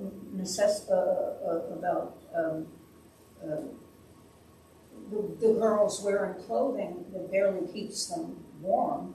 You know, this idea of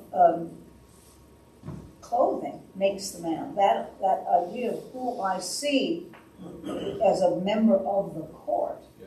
You know, how we first meet Edgar as a member of the court, Gloss, a member of the court, Lear, dressed in robes and king, and little by little it starts to get stripped away, but more and more you guys become embellished, so all of a sudden your clothing becomes More regal. sumptuous. And so we see that physically we get to see one side grow as the other diminishes. One thing I think is curious that I've always wondered about is because we don't know, I mean, this is pre-Christian, you said. Yes, 800. But they used the names that were used in court. Yeah. Kent, Gloucester. But Kent and Gloucester were names that were almost always family. The Dukes of Kent and Dukes of Gloucester were always related somehow. You didn't get that title if you were not of the royal family. Exactly. Somehow, they're closely related. Yes. With Kent and Gloucester, they could even be brothers. Because Gloucester, remember, the third was Gloucester, right? Yeah. He was the Duke of York and then the king. And so it strikes me that that's, if not time of specific familial relationship, it at least rises them to the level of peers of the realm. I feel really peers. Yes. Yeah. I can talk to you. Yeah. What are you doing, old man? Yeah. You know, I mean, nobody would dare say that to the king that thought, you know, I will live 2 seconds. But he also, that particular line, he's made himself that. By taking off his crown, by giving away that because of age, he's opened up a door to a kind of, this is who you, look, you want to really feel who you've become an old man. So I think he's using that language at that point because of Lear's action with Cordelia and with giving the kingdom away. I There's no think wrong with in that. speaking to him that way, you want him to see. You want him to open his eyes. Why are you blind? Don't you see, awake? Come on. They truly smack across the face. Yeah. What are you doing, old man? There's nothing regal or, you know. No. Yeah. And it's also You're important, endangering I all think, of us. it's also important for us to always go for the human side of the character. So that when Lear is making the choices that he's making them because he is a human being. Because kings don't come with something that robs them of their humanity. They still feel. I think that for me happens in this play. that the embarrassment, that the whatever it is that touches him to become enraged. I mean, I said to Randy the other day, that line about the barbarous Scythian that eats his own children. I mean, that person's more welcome at my table than you. That's huge. That's real. That lets you know the extent of how she has moved him. It's not just somebody who's mildly upset with his daughter for behaving badly. This is somebody who is really saying that your behavior has put the worst monster in the world more welcome at my table than you. Yeah. But that also speaks to his incredible vanity. Mm-hmm. I mean, she couldn't be that horrible if he weren't that high. Am I making sense? Yeah. Fine, say it. Ultimately, Because he's king, you mean vanity? yes. That. Well, yeah. And ultimately, everybody winds up naked and alone. That's the human condition. And he has That's to do that. that's the journey we are all forced to take. Yeah. It's huge. But Is some man, I'll is shut man, No. in the storm, he comes to the conclusion, is man no more than this? A poor forked Right. animal, a Yeah. naked, poor forked animal. No matter what heights we think we Yeah. get to in this vale of tears, it's all going to go away. what I find too is important as it's Did you hear that, youngins? as sorry. Well, I got an idea that start a theater company. As the play is unfolding, though, this is where you want that audience Yeah. to forgive them the privilege they deserve of being impacted by it. Listen, I think I said it last week, and I'll say it 100 times. I think theater has the potential of saving us from AI, live theater, because you cannot use AI. Live actors will not be replaced on stage live, okay?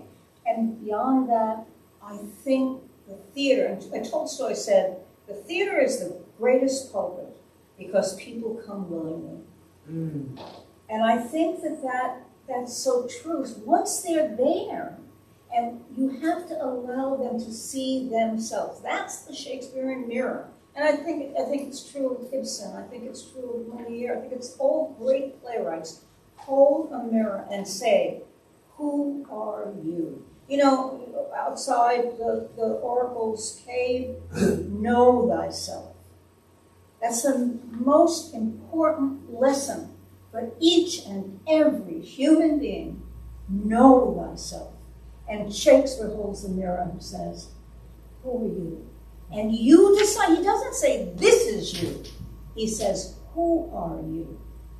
So you look into that, and some people will look at Lear and say, it's ridiculous. Harry had said, I forgot if we had a conversation or you wrote to me that every generation sees Lear differently as they become older. I think I said to Randy last night, it's so true that I think there was a time when I looked at Cordelia much differently than I look at even Cordelia now, or Lear. Now, Randy, being Lear's age, that's so much different than when you played him in 60 years old. So I think that's part of it. Whoever's sitting in that audience, whatever age they are, or whoever they are, we've got to allow them to see themselves. That's why our playing has to find a kind of level that is so human and not vindictive and not making decisions for them and not hitting them on the head. I remember when we did Enemy of the People, and there was a woman in the audience. She was a doctor, I think, and we did Enemy of the People, and I'm familiar with the play, but Dr. Stockman finds that the waters are poisoned and he wants to do something. The mayor of the town says, we can't, it's the economy of the town would suffer. So there's a woman in the audience and she said, well, I'm a doctor and I think Dr.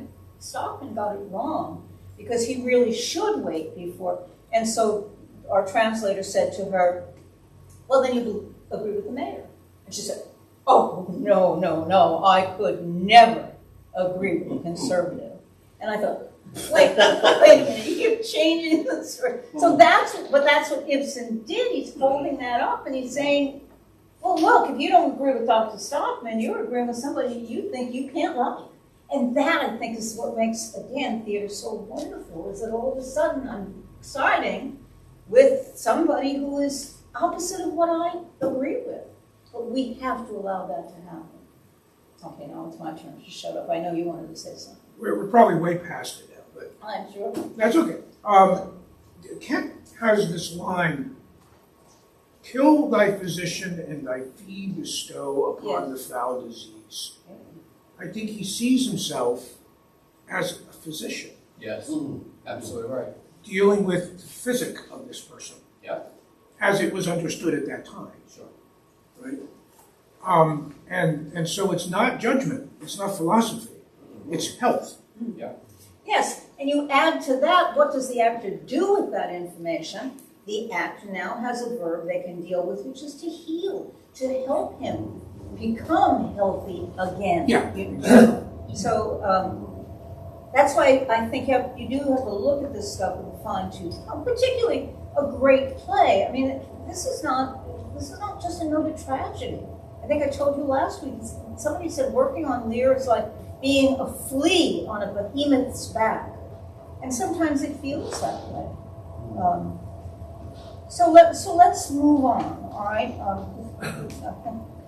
There's so much more, but I do want to bring it. Oh, sorry. Couple of punctuation questions, just Yeah. real quick. With the that justly thinks and hast most rightly said, and your large speeches may your deeds approve that good effects may spring from words of love, does that insinuate action to you, business of some sort, or does it? How much? Here's the think thing. about it? I mean, you play it. No, right. But I think that one of the things that what I've learned from Neil Freeman in his study of colons is that it can be a physical move. You may be walking over to Cordelia to say that and then moving to someone else. It can be that simple. Right? It doesn't have to be a kind of, okay, I'm going to jump to the next line. And there are a couple of moments like that where those colons imply a movement.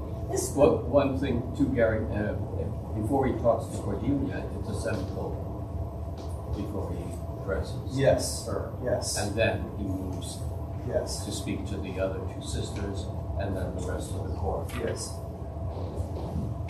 Yep. It's a nice little. It is taking its time. It's gentle. That's right. Yeah. That's right. Yeah. The young girl. And again, that's another moment where you say your large speeches, may your deeds approve. That approve at the end is a strong word, that good effects may spring from words of love. Let's hope. So that goes back to what I said again. It's speech. Are you going to stand by what you just said? With regard to speech, Lear's last words when he says, look on her, look her lips.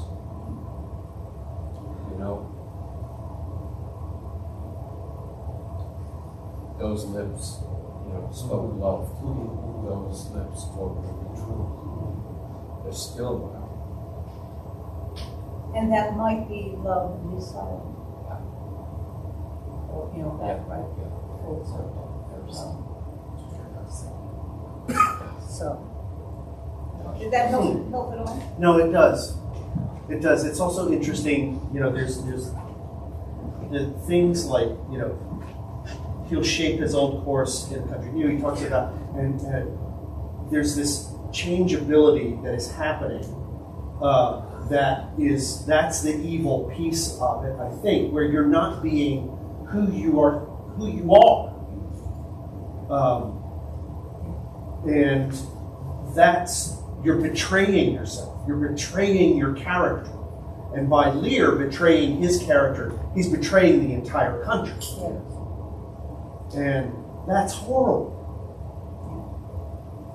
Yes, and I think that one of the things you just brought up about banishment is that freedom is hence, and banishment is here. Let me just plant this little seed in you of, if banishment is here, you don't have to go anywhere. Right.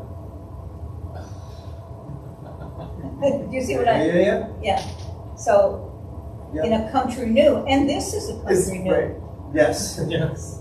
So again, it's not that you can hand out, footnotes to the audience, but as the actor, it may plant a seed in you to decide to stay. Because now he's given, the fool is going to have a line about he banished two of his daughters. Well, they weren't banished, were they? But they were. Yeah. He banished them from the truth, from him. So it's just, again, a little play on that. Okay, let's look at Burgundy and France. We're going to jump around, but I think it's worth looking at these two. It's very important, by the way, too, that France, London didn't have any great love for France. It's great rivalry there. And the character that Shakespeare allows to see through everything and marry Cordelia is France. So that's, I think, a statement. Yeah. But let's read it so we can see, again, that Burgundy isn't quite the cruel-hearted person that Cordelia wants to make. So, can you, do you want me? Yeah. Here's France and Burgundy, my noble lord. My lord of Burgundy, first addressed toward you, who with this king hath rivaled for our daughter. What in the least will you require in present dower with her, or cease your quest of love? Most royal majesty, I crave no more than hath your highness offered, nor will you tender less. Right noble Burgundy, when she was dear to us, we did hold her so, but now her price is fallen. Sir, there she stands. If aught within that little seeming substance, or all of it, with our displeasure pieced, and nothing more may fitly like your grace, she's there, and she's yours. I know no answer. Will you, with those infirmities she owes, unfriended, new adopted to our hate, dowered with our curse, and strangered with our oath, take her, or leave her? Pardon me, royal sir. Election makes not up in such conditions. Ah, then leave her, sir. By the power that made me, I tell you all her wealth. For you, great king, I would not from your love make such a stray, to match you where I hate. Therefore beseech you to avert your liking a more worthier way, than on a wretch whom nature's ashamed almost to acknowledge hers. This is most strange. That she, who even but now was your object, the argument of your praise, balm of your age, the best, the dearest, should in this trice of time commit a thing so monstrous, to dismantle so many folds of favor. Sure, her offense must be of such unnatural degree that monsters it, or your forevouched affection fallen into a taint, which to believe of her must be a faith that reasons without miracle, should never plant in me. I yet beseech your majesty, if for I want that glib and oily art, to speak and purpose not, since what I will intend, I will do it before I speak, that you make known, it is no vicious blot, murder, or foulness, no unchaste action or dishonored step, that hath deprived me of your grace and favor, but even for want of that, for which I am richer, a still soliciting eye, and such a tongue, that I am glad I have not. Oh, not to have lost me in your liking. And if thou hadst not been born, and not to have pleased me better. Is it but this? Is it but this? A tardiness in nature, which often leaves the history unspoke that it intends to do? My Lord of Burgundy, what say you to the lady? Love's not love when it is mingled with regards. That stands aloof from the entire point. Will you have her? She is herself the dowry. Royal King, give but that portion which yourself proposed, and here I take Cordelia, by the hand, Duchess of Burgundy. Nothing. I have sworn. I am firm. I am sorry then you have so lost a father, that you must lose a husband. Peace be with Burgundy, since that respect and fortunes are his love. I shall not be his wife. Fairest Cordelia, that art most rich being poor, most choice forsaken, and most loved despised. Thee and thy virtues here I seize upon. Be it lawful, I take up what's cast away. Gods, 'tis strange that from their colt's neglect my love should kindle to inflamed respect. Thy dowerless daughter, king, thrown to my chance, is queen of us, of ours, and our fair France. Not all the dukes of waterish Burgundy can buy this unprized specious maid of me. Bid them farewell, Cordelia. Though unkind, thou losest here a better where to find. Thou hast her friends. Let her be thine. But we have no such daughter. Nor shall ever see that face of hers again. Therefore be gone. Without our grace, our love, our benison. Come, noble Burgundy. And let's continue to finish it now. Bid farewell to your sisters. The jewels of our father. With washed eyes, Cordelia leaves you. I know you what you are, and like a sister am most loath to call your faults as they are named. Love well our father. To your professed bosoms I commit him. But yet, alas, stood I within his grace, I would prefer him to a better place. So farewell to you both. Prescribe not us our duty. Let your study be to content your Lord who hath received you at fortune's alms. You have obedience scanted, and well are worth the want that you have wanted. Time shall unfold with plighted cunning eyes. Who covers faults at last with shame derides. Well may you prosper. Come, my fair Cordelia.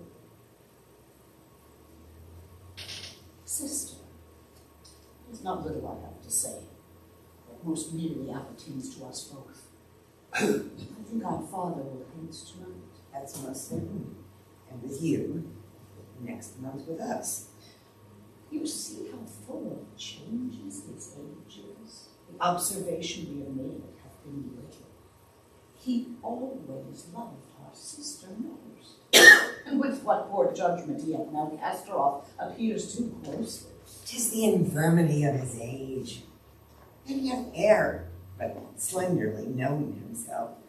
The best and soundest of his time hath been but rash.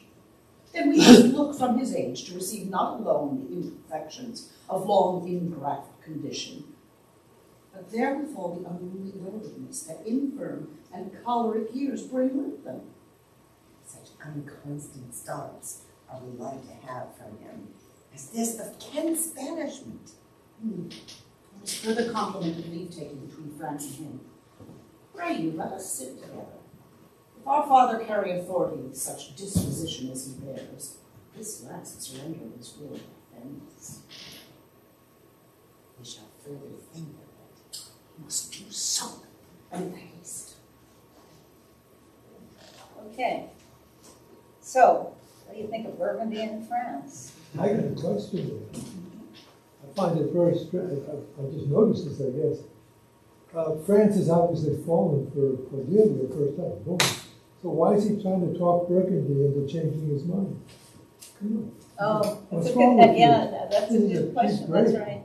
As if to say, well, what do you say, right? Yeah, You should say Burgundy. Get lost. that's right, that's right. I'm not sure, to tell you the truth. It's like, Propriety of it. You're sure you're not gonna have it? Mhm. You were asked first. Mhm. I'm the gentleman, and he is the gentleman. Sure. Also, A they test of his character, perhaps? yeah, I think he knows if he gives him enough rope, he'll hang himself. Yeah. I mean, Well, he he's says not- later, Waterish Burgundy. Yeah. It's like, All right.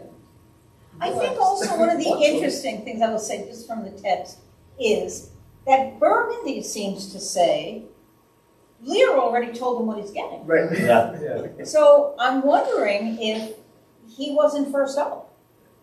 Even though You know, and even though he's a king and France is great. you would think that it would be a better match, but that somehow the rivalry was in Burgundy's you said, favor first, it- right? right. Because he did say, well, give me what you promised me, and I'll I'll take take her right now. And he's the first one that Burgundy goes to.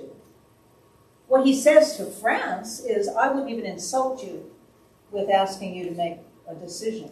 So it may be intertwined with some of that, you know, that Lear isn't even entertaining France at this stage because it's just too much of an insult to give her to him. But he knows, France knows that he's going to have all the wealth of France anyway. That's right, he Because the doesn't even Duke of need the Burgundy, dowry.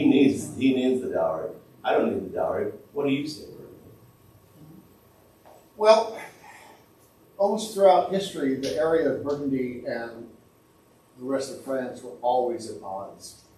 Always at odds. Supporting different kings, putting up their own kings, electing new popes, and things like that. And like even during the Joan of Arc era, Burgundy sided with the English against France. You know, they're always fighting. So while they may know of each other, they're certainly not friendly. They are both in contention for a daughter of Lear. Personally, I think France is quite smitten by Cordelia. And he sees through the game that she has decided not to play. Because like Kent, I think he understands that that's just foolishness. That has nothing to do with the worth of a person. Right, okay. So what are we, listen, I think one of the things that's very, very important at this stage of the game, and this is just me looking at the overall, we have to be confident that she's leaving in good hands. Well, right. Because we're not gonna see her for a big part of this. Yeah. So we're giving, I mean, so France being this wonderful human being who can see through anything that he's accused her of as this, listen, I think this is just, she's wonderful and I will take her. I think that's part of the reason that France is pretty important for her to go off with him. But I also think that I don't think it's a rivalry. The rivalry is for her hand. I think that you're right, Larry, that there may be that clash generally between them. Mm-hmm. But right now, those two men have been waiting an awfully long time, according to Lear. They've been in this court for a while waiting, and now they're waiting for the answer. So I think that we have to keep the focus on what the prize is. The prize is Cordelia. And what I hear from the text is that France was told that she was his favorite. He said, all those things that you said, either she's done something horrible, or I mistrust what you had said about her. Not what you said, but Right, your right, intention, right. yeah. So I think that for me, that's where we want to put the emphasis on, look, Burgundy, Lear asks Burgundy, what's your stand on this? And Burgundy says, my stand is you give me what you promised and I will marry her. Already we're seeing, this is not a terribly warm and fuzzy relationship here. It's a deal. Just like the deal he made with the daughters. Once again, we're living in a society where there's a bargain to be made for land, for marriage, for that's the level Burgundy is operating on. You promise this and I will take her. France doesn't operate on that level at all. He operates on a level that is much more loving, he admires her, and even is shocked, is feeling. We see France feel gods. How can I be feeling what I'm feeling? You know, I mean, I imagine if they think of that first Elizabethan audience sitting there and seeing this king feel. Well, that's how terrific Cordelia's got to be. It's not a question, right? Shakespeare's questioning this because this is common practice, even down through the middle class.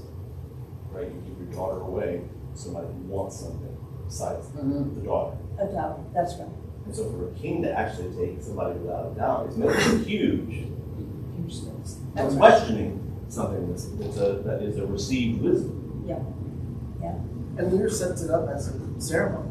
It's not the coronet that's left over. Part these between you, go ahead. It's not, my daughter's left over, fight over her. It's like, all right, she doesn't have a dowry now. Yeah. So Yeah. are you going to take her? Are you going to, he does make a deal out of it. And he's quite harsh in his description of the seeming nothing. I have the line in front of me, but he really just lets them know through how he describes her that she's nothing.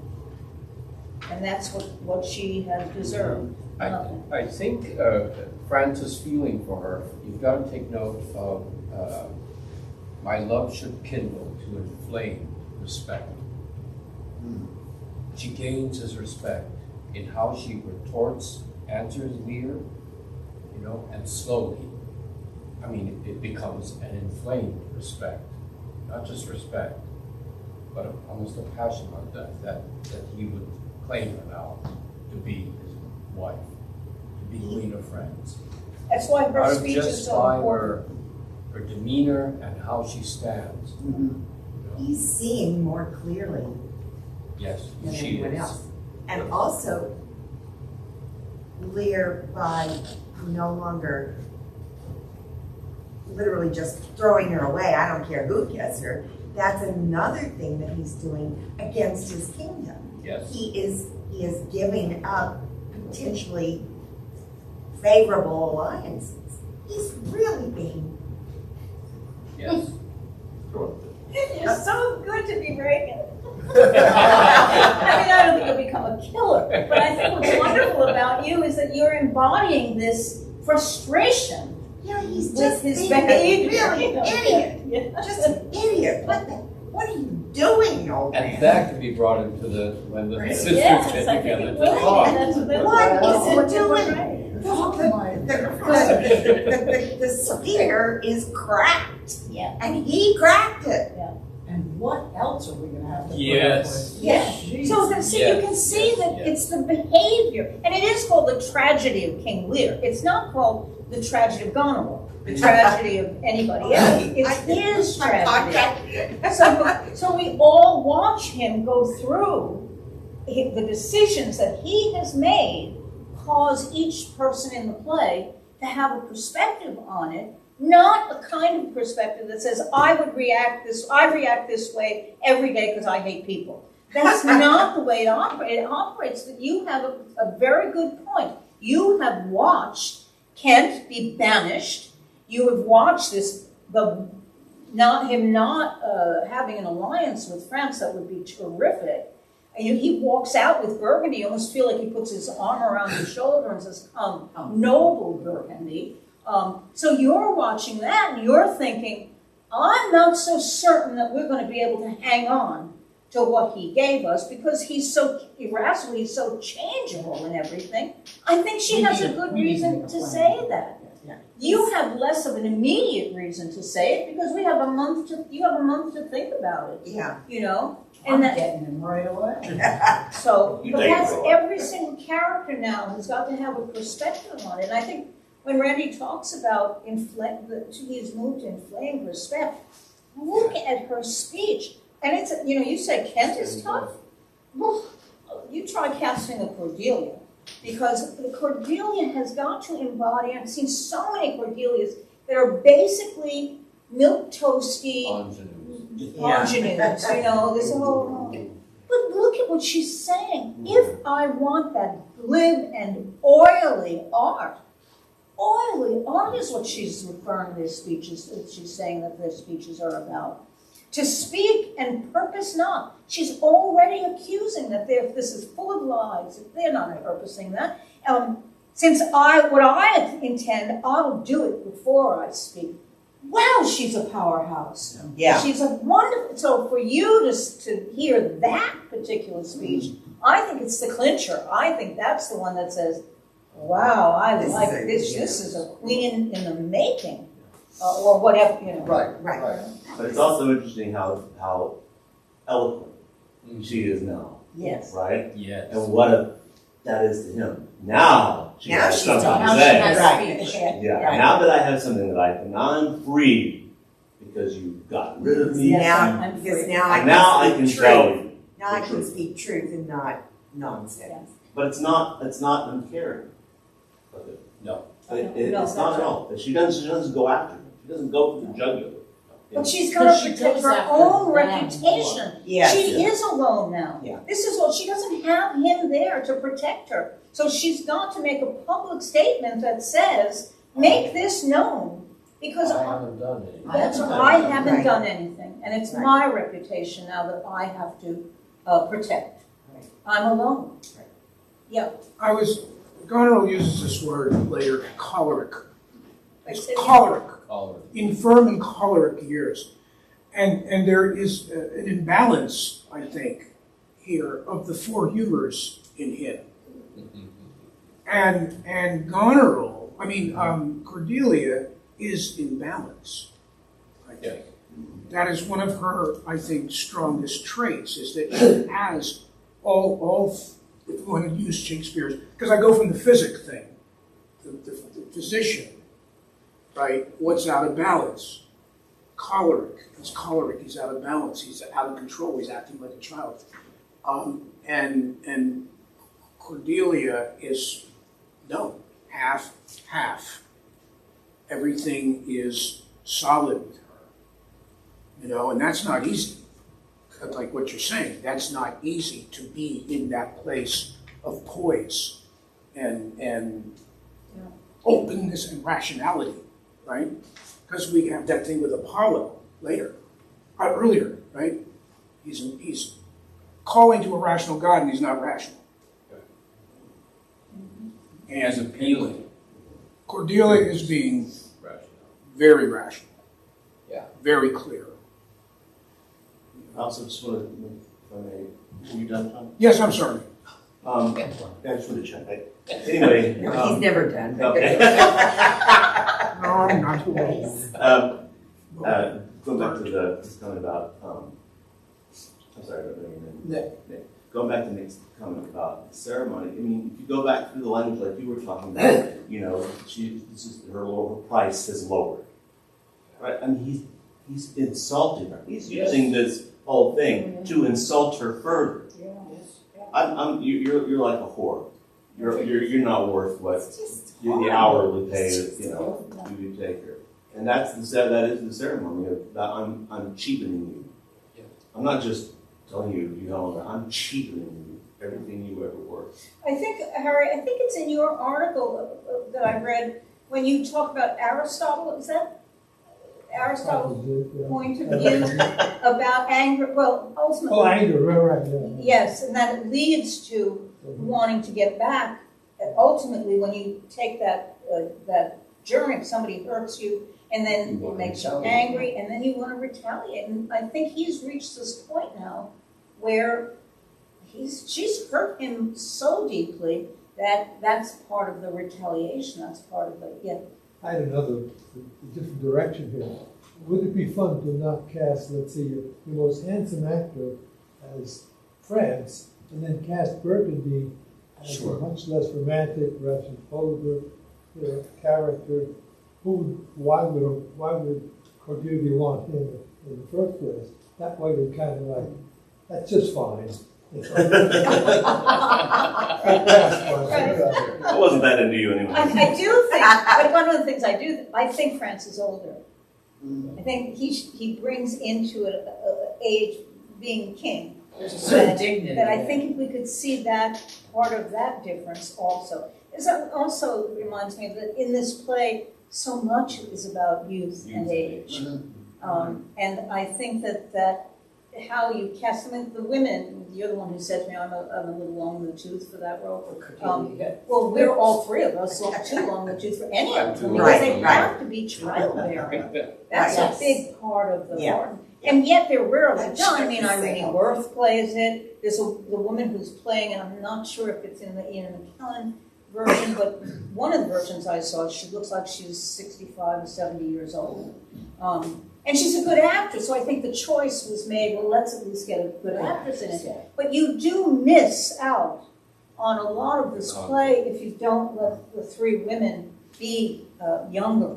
And you also put Edmund and Edgar into that category, and maybe Burgundy, that you have Younger people.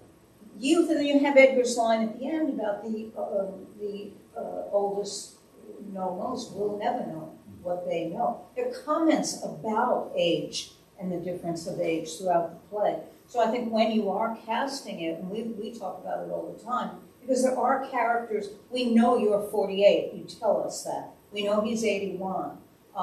But we don't always know the numerical age. The fool sometimes is an old man, even though Lear calls him a boy. And the reason for that is that the fool calls Lear a boy. So what age is the fool? We don't know. But I do think we have to, in telling the story, at least in those places where we can hang our hat, allow the young to be there to tell through the girls and through Gloucester's sons. Also, this isn't France's line, but I think it points to his political ability and his astuteness that almost at the very end of the scene, Reagan says, King of France, and is talking to Kent. They're further conferring or something like that. In which split was that? One of the last things. There's further compliment of leave leave taking. taking between France and him. And then she goes back to talk to her sister about it. Yeah, what is that? France and June. What is in Spanish? There's further compliment of leave taking between Yeah, they're, France Like and to have they're talking Yeah. outside of the regular. But you're referring to Regan's line. Yeah, but I was just saying that's something that can inform France's character in the previous scene. He's taking the line off of Kent's Spanish. Right. For the compliment. Yeah, the compliment of leave taking, I believe, what I've read about it, means him losing his mind. That Lear's crazy. The leave taking, leaving one's wits. That there's further proof of leave taking, an expression meaning craziness. In his Except he says between France and him, so I took it as literally as they're still talking. And preferring to Regan has the line, over you this know, corner and planned. No, as this of Kent's banishment, and then Goneril says there is further compliment of leave taken between France and him. right. I thought she go back was to referring to Kent. hold on. Oh. Go back. I'm sorry. Go unconstant starts, his behavior, these things that we can't depend on, right? His unconstant starts. And Kent is the first example we would like to have from him as Kent's banishment. There's further leave taking, a compliment of leave taking between France and him. So not only his behavior towards Kent is an inconstant start, but now add France to that. Pray you, let's sit together. This is, because if he's going to be rude to France or not behave strangely to France, it's one thing to be that way to Kent, but to be I misunderstood that reference. I thought since she had said, Lear, like Kent's banishment, and since Kent was mentioned, and then the next line is, and there's further compliment of leave taking between France and him. I thought she was referring to Kent. Oh, no, They were, right.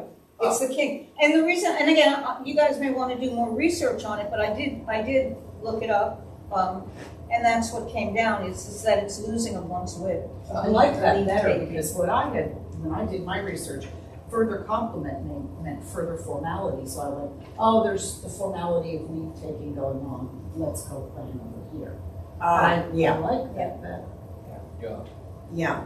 Additional proof of the old man. Oh my God, you Yeah. can't even get along with Yeah, another king. Right, Yeah. that's right. So, Okay, I'm saying. no, listen. And I always want to double check, to tell you the truth, because there are a lot of things that come down as expressions, and you can look them up in, whether you have the variorum or you have an arden or whatever it is, and then you find sometimes they disagree. But it made sense to me in connection to first Kent and now France, and so that plays into, we have to do something, because God only knows what he's going to do to us. The fact that it's prose is also important, that she starts in verse, that she's, and which again goes back to let your study be to contention. That's verse, and then even your sister, Goneril. It's not little, I have to say, of what most nearly appertains to us both. I think of, it's almost as if you have taken, now I'm interpreting, you have taken on a kind of imperious attitude of formality. I want to have a formal conversation with you. And it doesn't work. Because she says, yeah, that's right, next month with me. Okay, let me try a different tactic here. You see how full of changes. Now you can get down a little more dirty here, sister to sister, a shared, something shared, as opposed to calling the shots, the way you both think you can with Cordelia. Don't tell us about our duty. Let you be obedient. This is what you purchased and this is what you deserve. We were working on it last night. I would love to see the very end of that scene. If you have prescribed not us our duty, and then you come in, I would love to at least see a moment of the beginning of an almost cat fight. That now the three sisters, I may be laying on my own life. My own sisters, I'm the middle sister. But at any rate, there are three of us. But I think that what happens here is this idea of Cordelia, because she hurls it at them. Yes. If, stood I within their grace, I would prefer them to a better place, him to a better place. So farewell to you both. She's about to leave. You stop her. Describe not our duty. And then you come right in. Let your, so you almost feel the beginning of something that could become quite heated. And then she tops that by saying, time shall unfold with plighted cunning hides, who covers faults at last with shame derives. Well may you prosper. Come, Cordelia. Larry, you take her because you don't want this to blow up into. But we get reality here. We start to get three sisters with things that, that were hidden. Yeah, their relationship. And it becomes pretty exciting for the three daughters to do that, right? But then, okay, so now we go into, she starts with verse, it moves to, I always thought, I think Randy and I talked about this too, I would love that map to have been left. And I think it should be small enough to be scrolled. Right. And that is very, they show you maps that come out of the period, and they're not rugs, they're maps. But that's what you go to. That as she starts, you go right to the map to take a look at your land. Lear, say, has thrown the map onto the throne or wherever he's put it, and then Reagan goes to get it and has it in her hands. And looking at it, admiring, I get this. And at the end of the scene, when Goneril says, we must do something, he takes the map out of your hands. I love it. I love it. Again, it brings that map into play. It keeps telling us this is more Staging, about that kingdom, not just there. Control. And it also gives you, to see her preoccupied with that, it gives you, I have to get her to pay attention over here, And you have a moment here where you say, you throw it off. She says, you see with what poor judgment he had cast her off, appears too grossly. You said it's the infirmity of his age. He's always been like that. So it's no major thing to you. She's got to come back in again with the best and soundest. Now here's your firm argument here. And it works. When you say that infirm and choleric years bring with them, now you look up from the map. We might have more of this, you got it. Okay. And more, and then France, bring the France line in. And then finally you get to the end of it, this last surrender of his will but offend us. And because it's not scansion, you don't have to worry about offend us. Offend us. This is what the problem, you and I. That's what we'll we're in trouble here. This is not. That's Right. We got our land and everything, but and still we have Reagan. Well, I'll think about it. And that's what you want to just grab. That's right. We have to do something. Right. But there's differences in the sisters, and very exciting. I mean, I just find that when you put this under all of it, it becomes just so thrilling to see them be human beings. It reminds me of when we were studying with Oral Gister, who was a teacher. Yes. And we were doing the map scene from Uncle Vanya. Yes. Yes. And he said, one thing, it's not about the map. It's not about the map, right? So, which is exactly right. It's not about the map. But this has the map there, right, as this central thing, but it's not about the map per se. It's about what's being brought, right? That's right. All the stuff that goes on around it. Right. But again, because we have to always tell, our job is to tell a story to an audience. So we have to always keep in mind what do we have to do so they get it. And it doesn't mean dumbing it down. It just means, and if you know that he had grounded, he has people who are less educated, he has people who are more educated, he has people from court. This is a real diverse, I know we think we're the only people who care about diversity, however, it's a diverse audience. And so what does he do? He gives you visuals if you can't get the innuendo of the language. He gives you physical action. And who has the best seats in the house? The groundlings. Who's closest to the stage? Who do we put closest to the stage? The rich. Where do we put the less, we put them up in the balcony. They can't hear, they can't see. So I always used to say, the Greeks played to the gods. The Elizabethans played to kings and queens. We play to the lowest common denominator. Shame on us. This is all over YouTube. Hello, world. At any rate, so I think we have the idea that we're ready to open. I'm telling you. I don't care if it's 75. I say let's do it. 75. Medusa played Juliet when she was 50. Yeah. Who did? Eleanor Medusa. Yes, she 50? did. Wow. Well, how old was Fontaine when she danced it too? Julia Marlowe. I will tell you one little thing is we saw an actress who was in her 70s come in when we were putting APT together, and she did Cleopatra's speech. Knocked us out. It was the most beautiful rendering of it and we looked at each other and thought that we can hire her to do. First it was an outdoor theater with mosquitoes, so that was fun. But And large beetles that were just it can't. You have seen it. We knew an actor by the name of Jerome Collmore, who had he was like 96, something like that. Ever heard of an actor named Ben Reet? Ben Yeah, Reet. somewhere around. He worked with him. Yeah. And he did Clarence's. Was it Clarence? No, that was Geddes. He did The Player King. Yes. We were stunned. And we invited him out. We said, please come join us. And he wrote back and he said, I could never take 90-degree weather outside. There were so many things that stopped it from happening. Right. But I don't have doubts about Duza,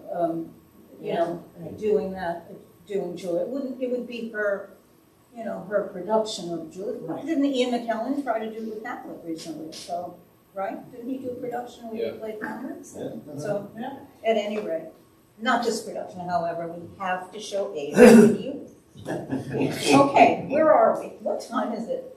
It is like 4:45. Yeah. Can we at least get this scene in, you think? Sure. Sure. Please. Okay, so we have a Gloucester, and Yes. we have a Bastard, and we have. Yeah.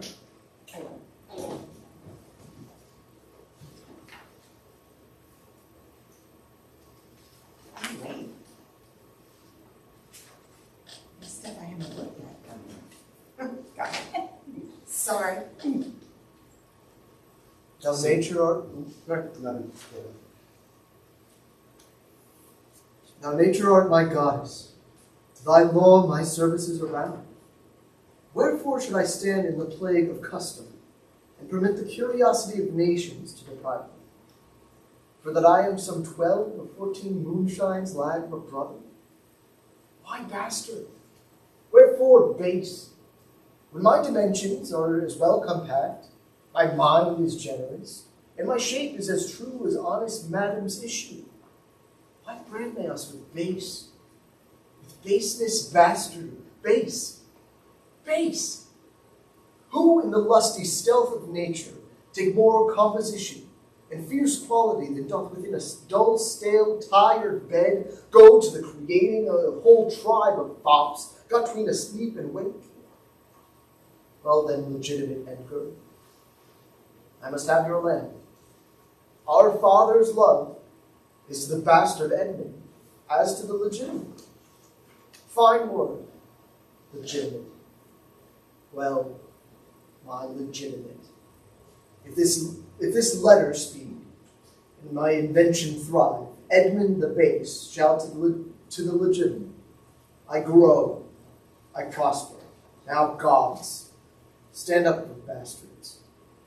Kent banished thus, and France in collar parted, and the king gone tonight, prescribed his power, confined to exhibition. All this done upon the gad. Edmund, how now, what news? So please your lordship, none. Why so earnestly seek you to put up the letter? I know no news, my lord. What paper were you reading? Nothing, my lord. No. What needed then that terrible dispatch of it into your pocket? The quality of nothing hath not such need to hide itself. Let's see. Come, if it be nothing, I shall not need spectacles. I beseech you, sir, pardon me. It is a letter from my brother that I have not all or read. And for so much as I have perused, I find it not fit for your o'erlooking. Give me the letter, sir. I shall offend either to detain or give it. The contents, as in part I understand them, are to blame. Let's see, let's see! I hope for my brother's justification, he wrote this but as an essay, or taste of my virtue. This policy and reverence of age makes the world bitter to the best of our times, keeps our fortunes from us till our oldness cannot relish them. I begin to find an idle and fond bondage in the oppression of aged tyranny, who sways not as it hath power, but as it is suffered. Come to me, that of this I may speak more. If our father would sleep till I waked him, you should enjoy half his revenue forever, and live the beloved of your brother. Conspiracy? Sleep till I wake him, you should enjoy half his revenue? Eisenhower? Had he a hand to write this? A heart and a brain to greet it in? When came you to this? Who brought it? It was not brought me, my lord. There's the cunning of it. I found it thrown in at the casement of my closet.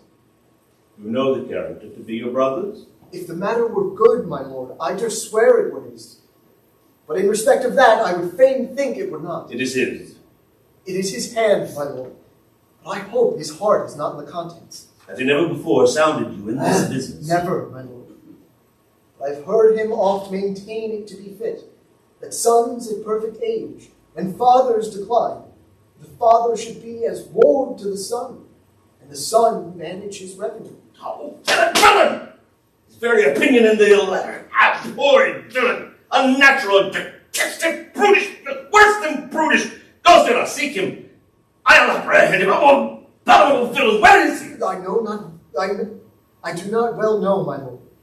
If it shall please you to suspend your indignation against my brother, till you can derive from him better testimony of his intent, you should run a certain course, where, if you violently proceed against him, mistaking his purpose, it would make a great gap in your own honor, and shake in pieces the heart of his obedience.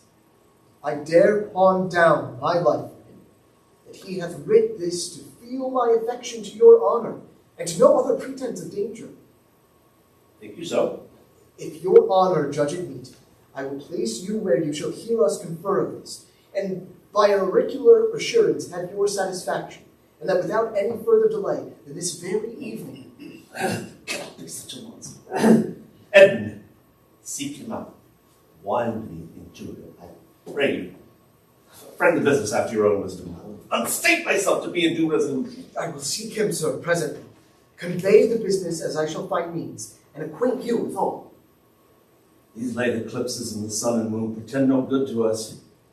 Though the wisdom of nature can reason it thus and thus, yet nature finds itself scourged by the sequent effects.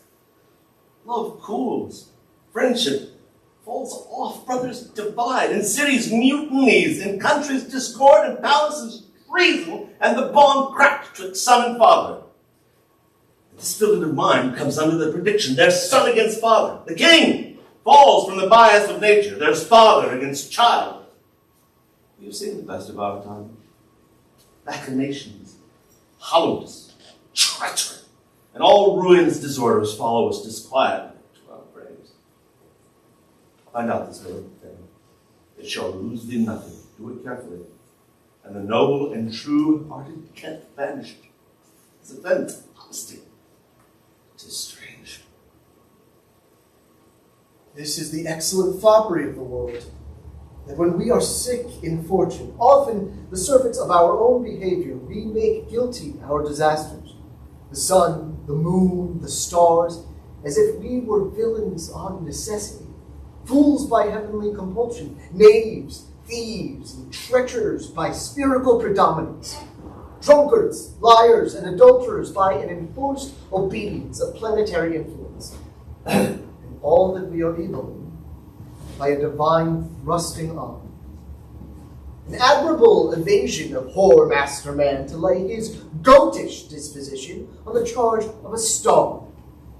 My father compounded with my mother under Dragon's tail, and my nativity was under Ursa Major, so that it follows I am rough and lecherous. I should have been that I am, had the maidenless star in the firmament twinkled on my bastardizing. Pat, here comes the catastrophe of the old comedy. My king is villainous melancholy, with a sigh like Tamabeka. Oh, these eclipses do portend these divisions. Va so la mi. How? No, Brother Edmund, what serious contemplation are you in? I'm thinking, brother, of a prediction I read this other day, which should follow these eclipses. Do you busy yourself with that? I promise you, the effects he writes of succeed unhappily. When saw you my father last? The night gone by. Spake you with him? Yeah, 2 hours together. Parted you in good terms, found you no displeasure in him, by word nor countenance. It's not at all. Bethink yourself wherein you may have offended him, and at my entreaty forbear his presence, until some time little hath qualified the heat of his displeasure, which at this instant so rageth him, that with the mischief of your person it would scarcely allay. Some villain hath done me wrong. That's my fear. I pray you, have a continent forbearance till the speed of his rage goes slowly, and as I say, retire with me to my lodging, from whence I will fitly bring you to hear my lord speak. Pray go, there's my key. If you do stir abroad, go armed. Armed, brother. Brother, I advise you to the best.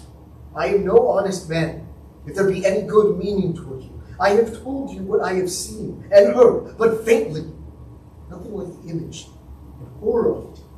Pray you, away. Shall I hear from you anon? And you serve you in this business.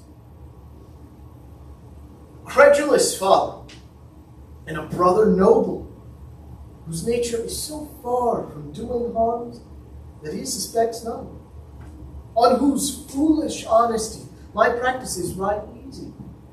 I see the business. Let me, if not by birth, have lands by wit, all with me's meet, that I can fashion fit. Okay, we're getting close to calling it for the day. But obviously, here's the new part of the story. Here's another tale that needs to be told. The thing that you need to ask yourself is, how does it connect with the Lear story? And if you were in the first scene as Edmund, what did you learn? What did you notice? You see, once again, where land comes up, because that's what he's talking about. I must have your land. Without it, you're not out just 9 years. You're going to be out for a long time. With it, with land, you have a land. So I think that's part of it. That first speech, the thing about soliloquy that I think you need to take into consideration of who is it being directed to. The first part is definitely nature, but as we go further into it, soliloquy has the ability, or not the ability, but it has the function of sharing with the audience something you can find no one in the play to share it with. And it makes the audience feel part of the guilt part. I mean, it's when Iago has it, he talks to that audience and says, what do I do as an audience member knowing what I know? I've been confided in by a villain. Do I just shut my mouth? Do I sit there wanting to yell out, no, don't believe him, Othello, but it is that idea of sharing with the audience your inner thoughts. Stella used to say, her view of it was that you take your inner thoughts and you put them out here. And you almost talk to yourself. But that audience does become yourself. So I think that will influence, particularly this speech, where it's done often as a kind of bravura aria, but I think there's more happening.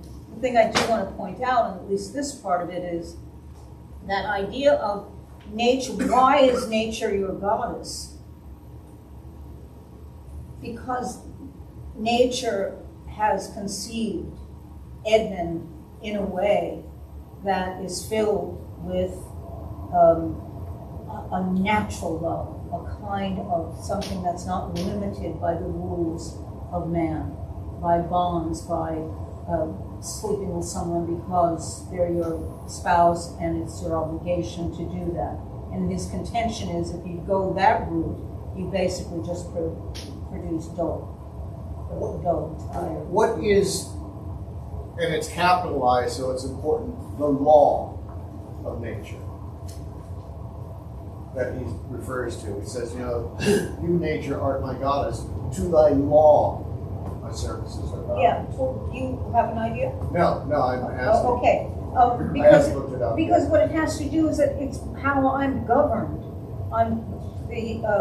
The choices that I make are governed by nature, they're natural. They are not subject to the laws that a king makes or that a government makes. That's this curiosity of nations idea, is that this is something that human beings have put together to judge others. But I'm not governed by those laws, by those conditions. I'm governed by nature. So the whole idea of bastardy no longer becomes a problem. Yeah. Why not? It was conceived, and we heard you say there was great fun in her lovemaking. She was good looking. Everything was wonderful about it. Okay, then Yeah, isn't it better to Then be why a should I product of deny it? love than of practice and formality? It was Yeah. natural. And even when he says later, he kind of blames it on the stars and Ursa Major, I'm rough and lecherous. It's like, You think I'm a jerk? Blame that. Like, Yeah, but so what's so interesting to me about that is that he's poo-pooing astrology. Right. He's saying, right? But At the same whether time. we like it or not, Right. he is lecherous, Yeah. and whether it's the stars, it's kind of like Oedipus. You know, when Oedipus goes to the oracle, it's not that Apollo makes Oedipus marry his mother and kill his father. It's because Oedipus is Oedipus that happens, and it's the same thing with you. Call it whatever you want. Yeah. You're rough and lecherous, and we can attribute it to astrology or just being whoever you are, right? And also the law of nature. My mind is whirling. Since those characters live much closer to real nature than we do now, he has seen numerous examples of the strongest, the fittest, the smartest, the most adaptable animals are the ones that survive Yeah. and thrive. And it has nothing to do with a word that's been attached to it. Bastard. Younger. That means nothing. Yeah. So to go to law, that law is what I chose. Yes, and the word, by the way, the word nature will come up all the time. We've already seen it with Lear in the early parts of it.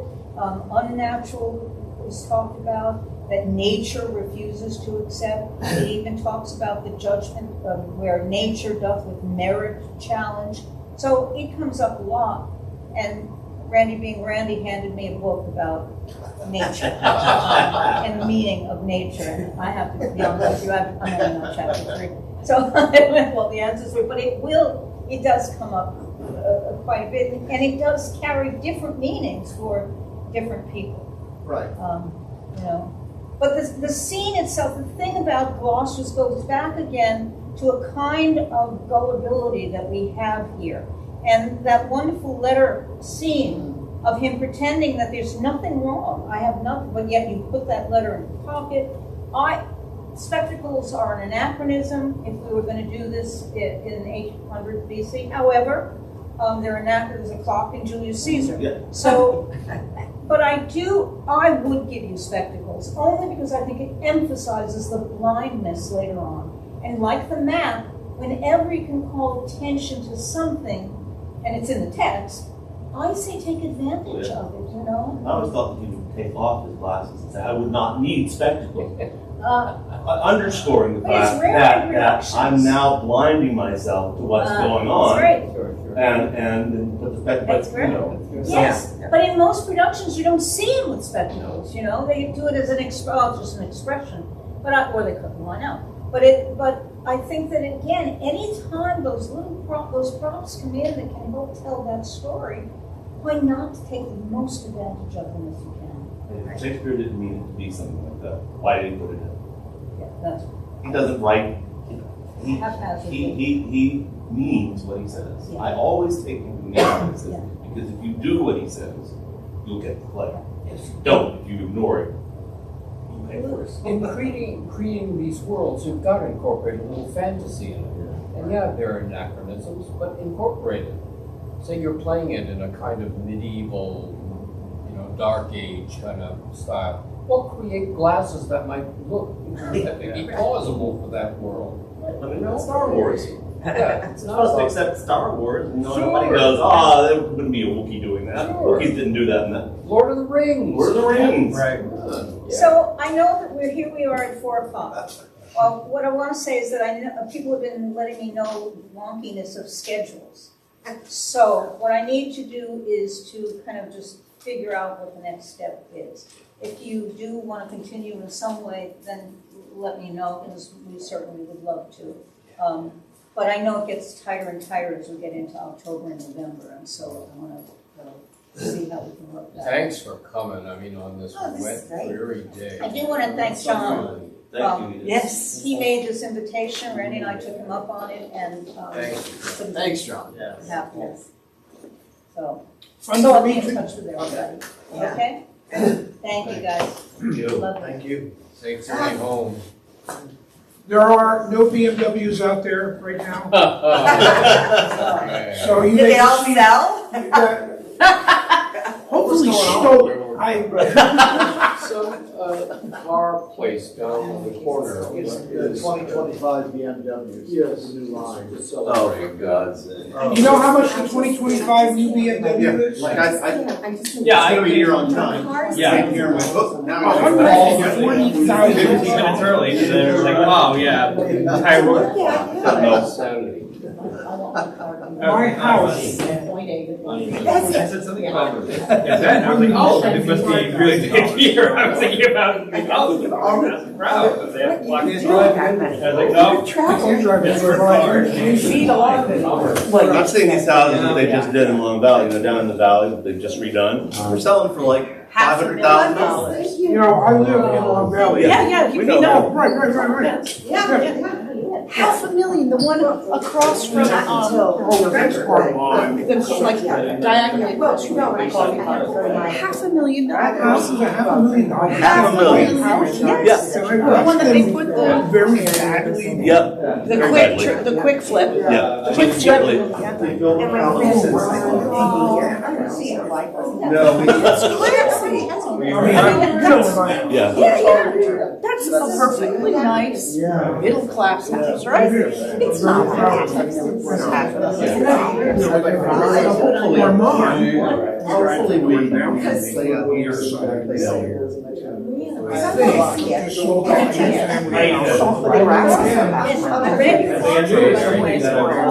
don't know what he got. He might have gotten. Safe trip home, Larry. Yeah. Oh, we know. Thank you. Oh, you know him? Oh, we know. Oh, Yes. Oh, well, I know this one because I got mine. Because he wanted to do some work on his property. And he had to come to the neighborhood to sign it. So he came to my place. Dude, he's still in Wisconsin. I might He's have in to Wisconsin, sign just it. moving to Madison because of conflict. What does that have to do with anything? But I have Has to faith do with the fact in that him. He's a fighter. you want something you can't get. right. Gary, we're there, you know? You know, that dinner that we had too, I sat for a while with sketches. But I know if I I still have it wrong with Morris. You guys go way back.